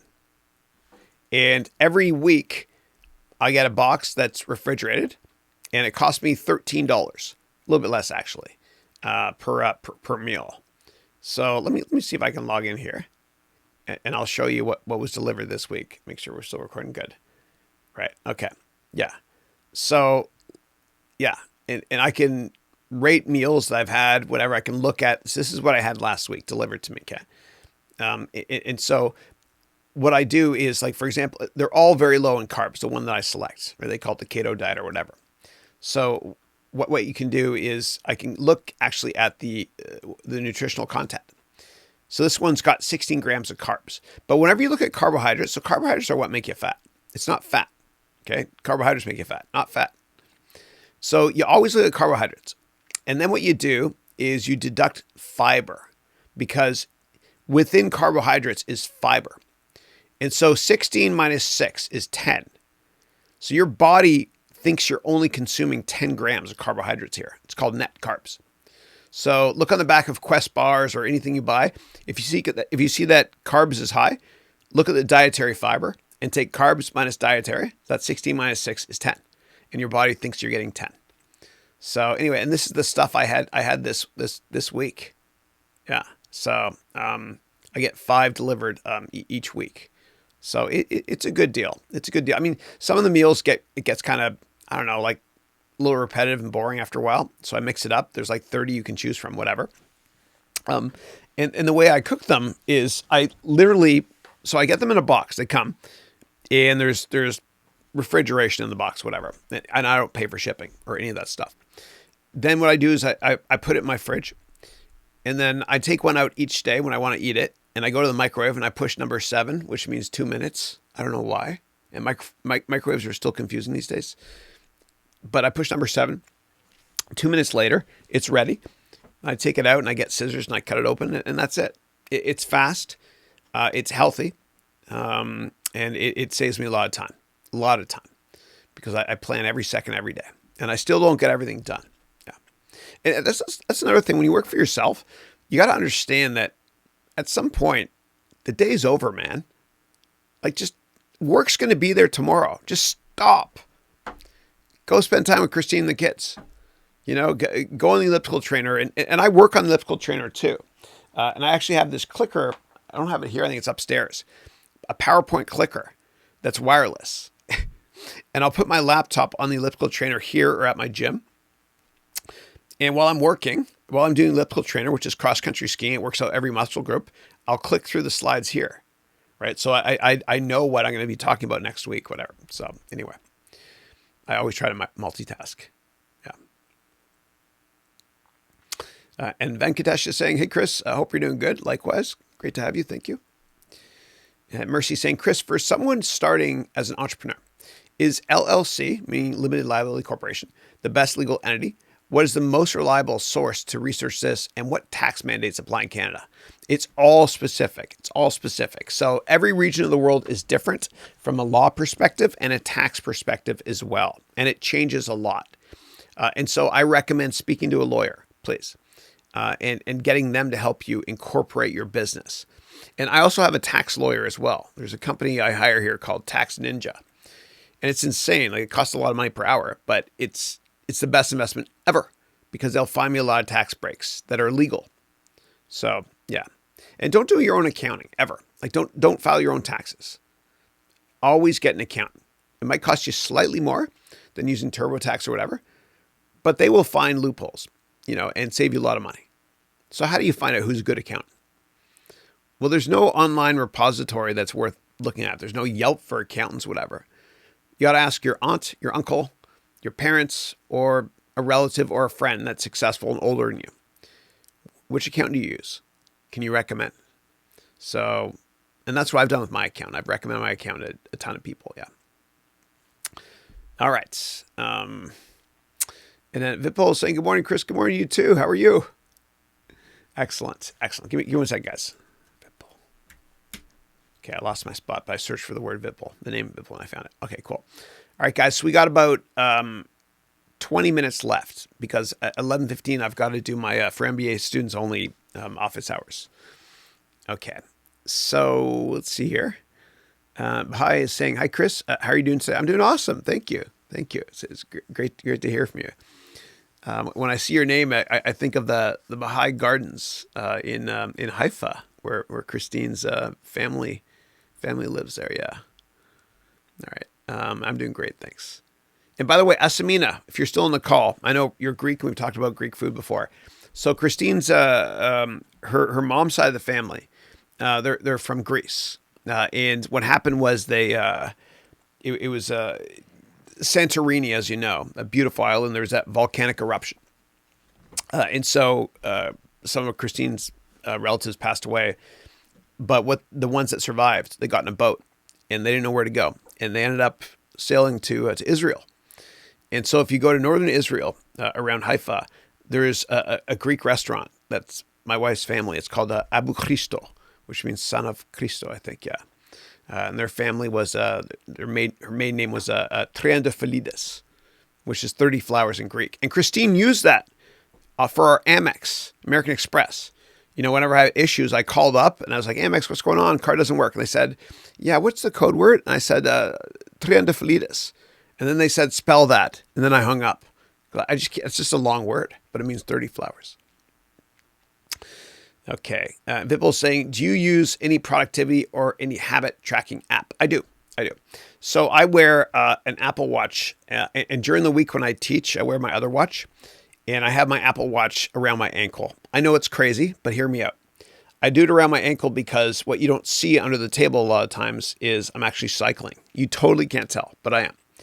And so what I do is I take this and it comes out wider and I put it around my ankle so I can count steps that way. I'm not sure if it counts your heart rate properly or not, whatever. Okay, I'll turn this way though for a certain reason. Okay. But on this also, I've got a great app you guys should all get. It's called Water Minder. So all one word, Water Minder, Minder. And I got it on my iPhone. I paid for it, a couple bucks. And here it will remind me to drink every now and then. And then I just click that I did drink, and you got to drink a certain amount every day. And it will actually vibrate every now and then when I need to drink, because from a health perspective, my biggest issue is I just don't drink enough water. Yeah. So I use that.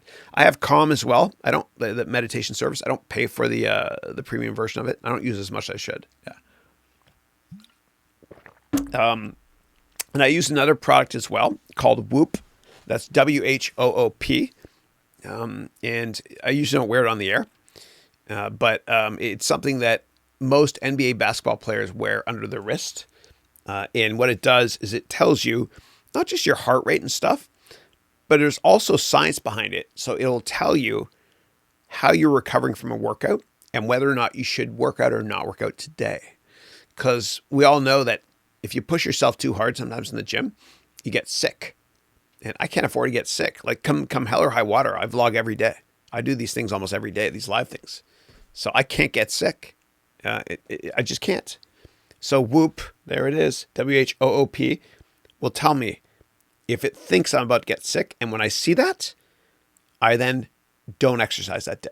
I'm very careful, right? So I'm definitely part of this whole QS movement, meaning the quantified self movement.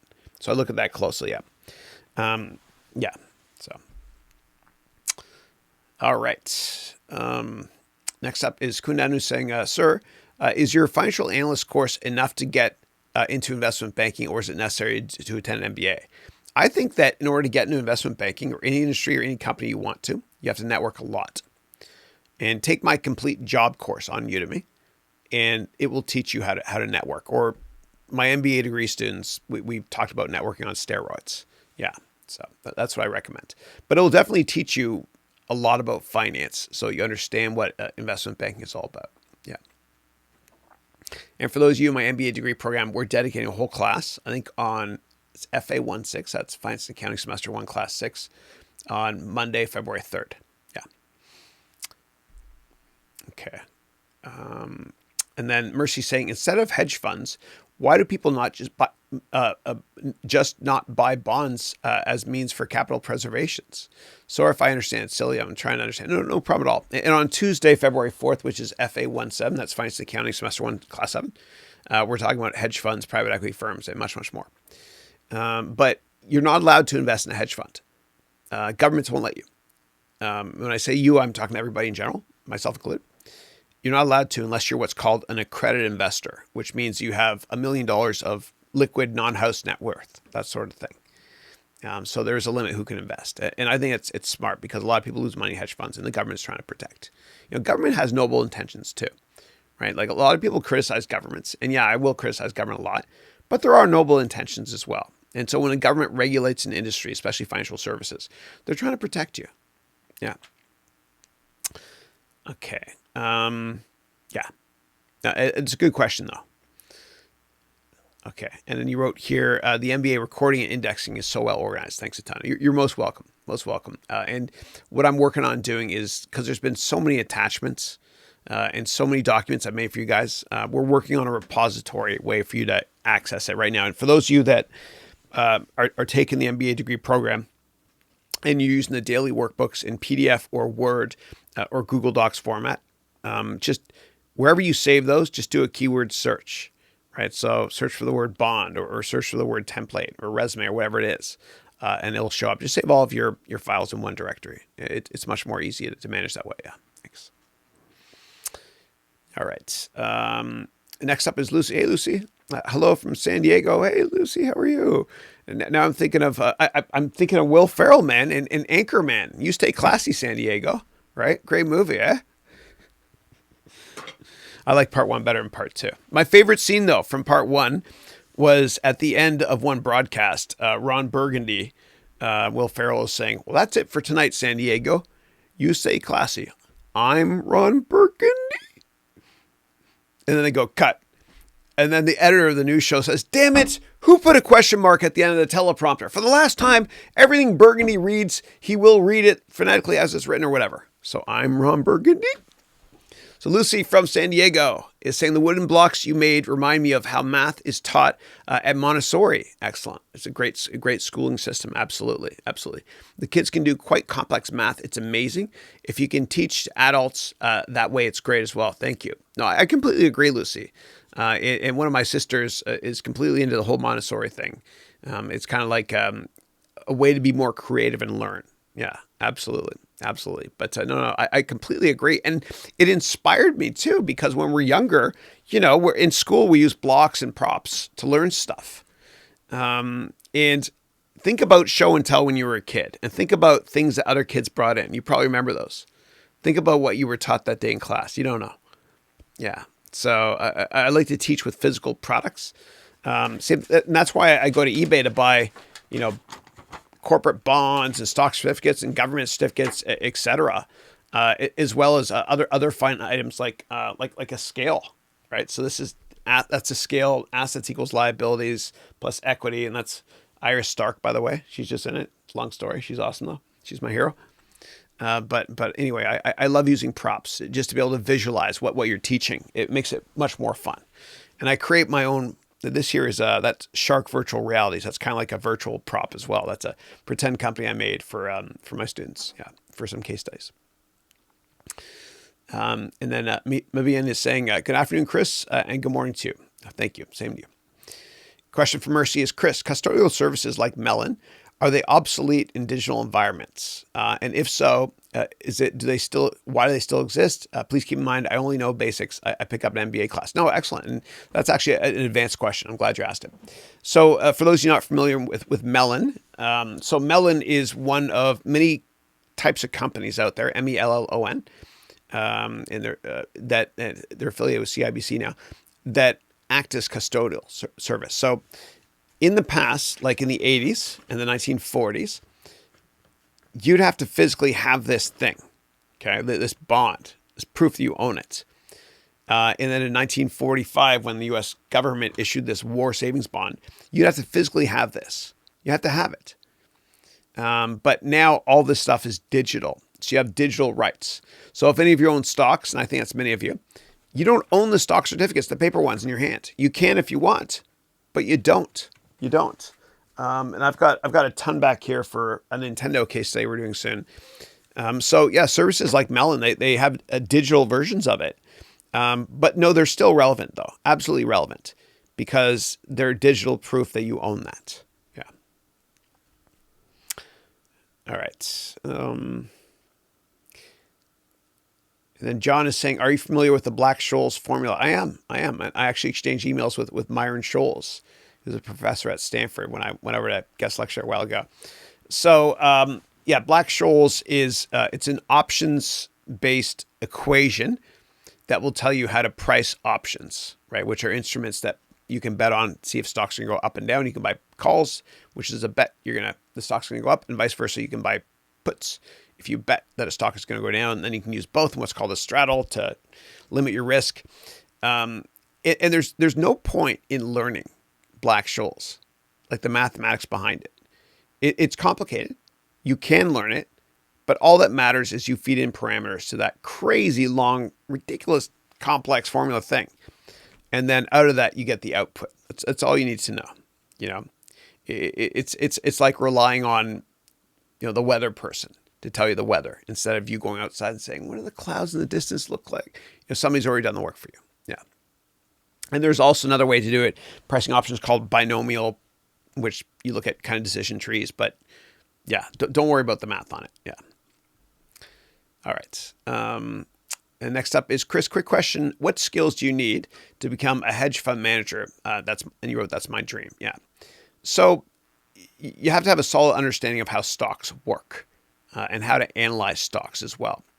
And you can take I have a course called Hedge and Mutual Fund Careers, the Complete Guide. Take that hedge fund course I have on Udemy. That'll help you out a lot. It'll let you know exactly what you need to know. But the most important thing above anything else, more important than what school you went to or anything, is your ability to network. And you can go to my website, harounventures.com, and download my networking book for free. It's 200 pages plus a bunch of YouTube videos, whatever, and that will teach you how to network, right? Relationships are more important than product knowledge. And if you network a lot, you will get that coveted hedge fund job. But make sure you know why you want to do hedge fund. You got to understand for the right reasons. It can't be about the money. Otherwise, you'll never be happy. It's got to be something you're passionate about. Okay. And Asmina is saying, now that you mentioned it, hi, Wrigley. Thank you for having Chris back. Wrigley, thank you for having me today, but I really, really appreciate it. Thank you. Thank you. His name is Real Time Wrigley because he gets stuff done. Boom. Real time. Yeah. Okay. Mercy saying, Chris, I was alarmed to hear banks will be getting involved in cryptocurrency, like Indian Bank you mentioned. In my rudimentary knowledge, I thought cryptocurrency will disrupt banks entirely. Clarify, please. Yeah. Some banks are getting involved. And there's a cryptocurrency that's kind of focused on banks, and it's called Ripple. And the founder lives around the corner from me here. And it's reputable. It's reputable. I own some. I'm not telling you to own it or not, but it's geared at financial services companies. Yeah, and a lot of banks will maybe they'll make their own cryptos as well. But most cryptocurrencies, 99% of them are garbage. And I made this long cryptocurrency course on Udemy. It's 24 hours long, and it was overkill. But when I started making it, and I'm always transparent because, transparency builds trust. But when I was first making it, I was bullish, meaning I liked cryptos. I was a 7 out of 10 positive. And by the end of the course, after I did tons of research on it, and I dedicated 6 months of my life, day and night, to creating computers and mining cryptocurrencies, which I teach all that stuff, I then became a 3 out of 10. And I was interviewed on NBC on cryptocurrencies. And you could do a search on that and you see I wasn't pounding the table to buy cryptocurrencies. I just think that there's a lot of scammers out there. It happens with any brand new gold rush. It's like the internet 1.0 bubble in the late 90s. Crappy companies like pets.com, low quality companies. I think that most cryptos, or a lot of them at least, are scams. And take my complete crypto course if you want for more details, because I provide you with a 49 step research process, similar to how IPO prospectuses are created. And that's the IPO prospectus for Facebook. Yeah. All right. Next up, Eric. Eric, how are you, bud? Hi, Chris. Good morning. Video is not always in focus. Microphone is. Really? Do you guys, this is important. Can you guys tell me, please, if the video is in focus or not? Just everybody give me feedback, please. It looks like it's in focus on my end. Unless I was using this angle, which is kind of, I got a high aperture setting so I can get more stuff in focus there. But let me know, please, if this angle here it is in focus. It looks good to me, but please advise. Thanks. And let me just take a poll of everybody here. In focus or not? Yeah, thanks. All right. Thanks for the feedback, Eric, as always. Appreciate it, man. And Mercy saying, Chris, I bought one of those heating mugs twice, never worked. Yeah, I had those too. Corsi was the name of the company, which worked out okay. But you can't, those metal cups you can't put in the microwave. You're completely codependent on those the holders, yeah. But this is working. What are we at now? We're at 145. There we go. That's the magic number, 145 degrees. Finally, it got there, yeah. Oh, that's the heat coffee should be at. I love it. So good. All right, Stella from Korea is saying, Chris, what would be the exit strategy for somebody working in a corporate world, as we all have to work for ourselves ultimately? I guess retirement, or use that company as a stepping stone to get a better job, or learn from that company so that you can start your own company if it's legally you're allowed to do so in the contract you sign with the company. Yeah. So that's what I would say. That's what I would say. For most people, a lot of people, they work for somebody else, which is cool. And a lot of them their whole lives. It's becoming less common now. But the end game for them is they get a pension, and they save up in retirement, and they can just pull the ripcord one day and just kind of retire and, I don't know, live their golden years doing what they want to do, playing golf in Florida or wherever that might be. I can never retire. That's just me, though. All right. And Mercy is saying, Chris, at age 8, my maid made me read Dale Carnegie's How to Influence People. It's a great book. I was too young to grasp any of it. I will definitely read it right away. Awesome. You'll love it. Yeah. And so I recommend for those of you that are busy, which means everybody in this call probably, if you can't dedicate time to sitting down and reading a book, which is hard to do. It's hard for me at least. Buy the Audible version from Amazon. I don't make money for recommending any products ever, but buy the Audible version. Go to audible.com and listen to it in the car, or listen to it when you go on a walk or at the gym or wherever that might be. Yeah. All right. Ratchet saying, hey, Chris. Hey, how are you? Excellent. And then Baha'i Gamer is saying, Chris, I'm thinking about restarting my YouTube channel after my finals are over in March in the gaming niche. The question is, should I play a game that is trending like Fortnite, or another game I enjoy more or equally, but it has a smaller total addressable market? Yeah, you're smart looking at the TAM, by the way. So do what you enjoy doing. Like Ninja for ages did Fortnite. And by the way, he started out teaching on Udemy. let me show you, actually, you're going to get a kick out of this. He was teaching people on Udemy how to use Twitch. But he's since switched over to doing a lot more. He's teaching a lot more Minecraft now, or he's streaming Minecraft. So watch this. I'm going to show you Ninja. And Ninja is a guy, for those who don't know, that makes millions of dollars every year playing Twitch. Here he is here. Yeah. So this here, and I don't know why it says 2019 there. Whoever partnered with him probably put that in brackets just now. It was last updated in 2017. So somebody's trying to use SEO, I guess. I don't know, whatever. So anyway, this is from him. Oh, it's my alarm. So I gotta wrap this up in a minute, guys, because I gotta get ready for the next call. But just do what you're passionate about too. You know, my son has started streaming Clash of Clans. You know, he's 14 now. I got him this Alienware badass computer for Christmas. He earned a lot of it though. I had him work with me a lot. So he's doing that. Yeah. All right. All right. Let's see here. Eric is saying, hold on a second. Hi, Chris. In the MBA, we took the third quarter for assets and ratios. If we took the full year, would we have the same or almost same ratios? Oh, that's right. For the case study we did with Apple Computer for Q3 of fiscal 2019. No, it would be different. It'd be different. Yeah, it would be somewhat similar. But the third quarter for Apple, their fiscal year end is September. So the third quarter was it July?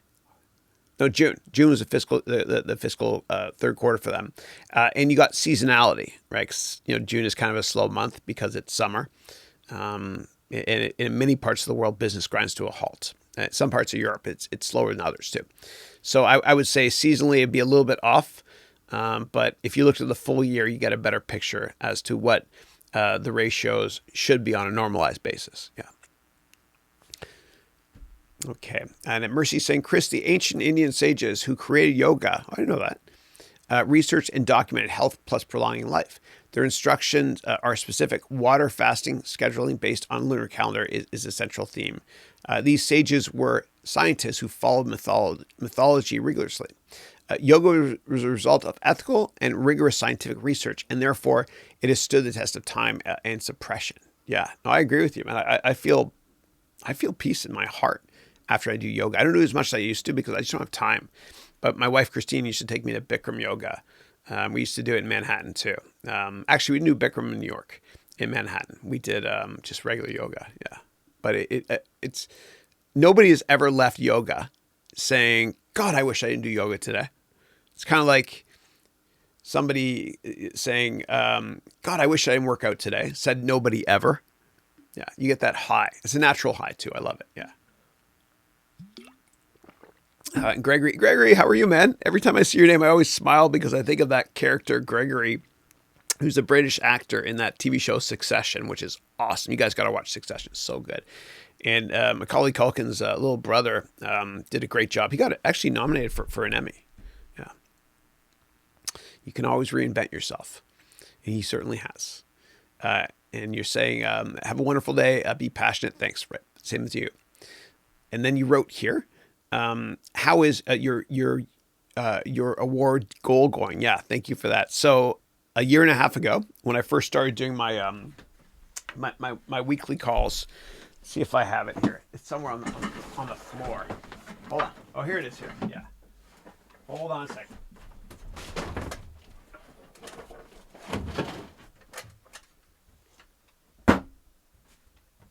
Ugh. And I elevated the floor a little bit because of this new camera angle, so I'm higher up in the frame. And I should not do woodwork on the floor or with boxes, as I shocked myself this week, as people in my MBA degree program know. So what I did, and this is a fake, I'm a fraud, okay? But this here is, it was a prop actually I used for my complete presentation course. Yeah. But this here is an Oscar. And a year and a half ago, around week number 1, we're on week number 74 now. Wow. I said my goal is in 10 years to get one of these things for a business documentary that makes the world a better place. And now I've got 8.5 years left to make it happen. But I visualized my goal. I set a deadline date and I vocalized it. So because I did that, the probability of this coming true will be a bit higher than if I didn't, do that. And you reminded me of my goal. And that's the whole point of it, of vocalizing your goals, is so that people remind you of them. It's kind of like when you tell people I'm writing a book. Every time you see them, they're going to say, how's that book coming? You're like, oh my God, I feel pressure. But no, thank you for mentioning this. Absolutely. And I don't know how I'm going to do it. But since I mentioned it the first time around week number 1 or whatever it was, like go back on my vlog or my YouTube channel and look at the quality of videos then versus now. It's gotten a lot better, but I've got a long way to go until we perfect this. Even this week during the MBA degree program, during the Q&A session on Monday, audio only worked out of one ear for people. So I messed up. Sorry about that, but I fixed it pretty quickly.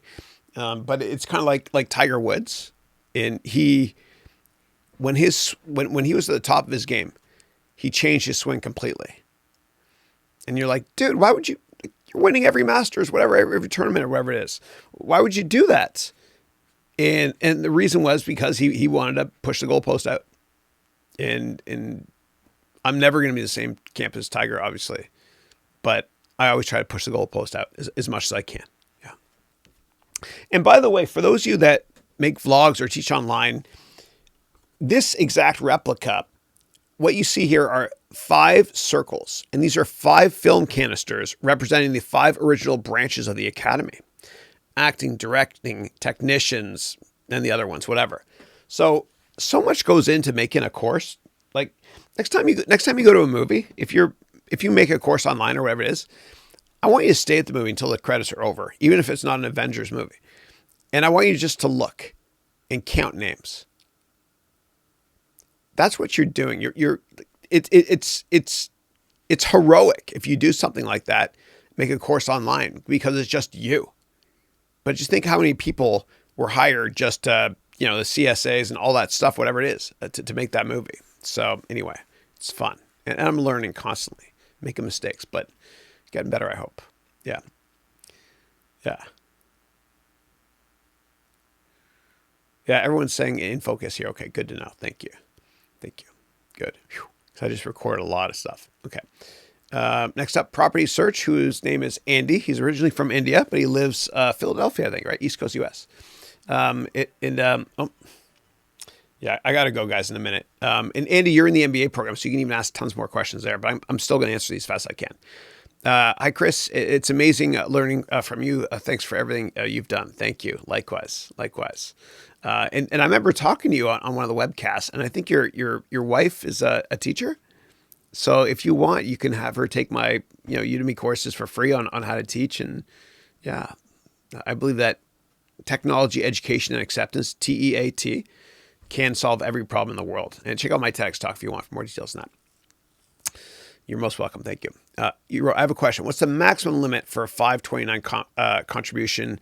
And given future of education will change, does it make sense to invest in the 529? Yeah. So for those of you not familiar with the 529, it's kind of like a retirement savings program, but it's tax-free, but for your kids' education. Max it out, dude. I don't know what the latest numbers are. I'm sorry. But we maxed out for years, and I'm humbled to say my kids' university and everything's paid for now, which is great. I worked my ass off. But just max out every year, because when they take that money out, or you take that money out for them, then you pay taxes on it when they're 20 or whatever it is. Yeah. Yeah. But I would still do it no matter what, because it's exactly like a 401k, which is the American Retirement Savings Program. So just do it. Okay. No, Mercy, I got that. Yeah. It's all good. Awesome. Okay, right. And I'm so sorry. I know we have more questions. For those of you that are in my MBA degree program, please save those questions and ask me for the MBA students only office hour starts at 11:15. And then it'll be 2 hours long. And then for those 6 people that have one-on-ones today, just look forward to doing the one-on-ones with you later. And then for those of you that are not in my MBA degree program, just save your questions and please ask them next week. So thank you. So I want to thank you all for your time.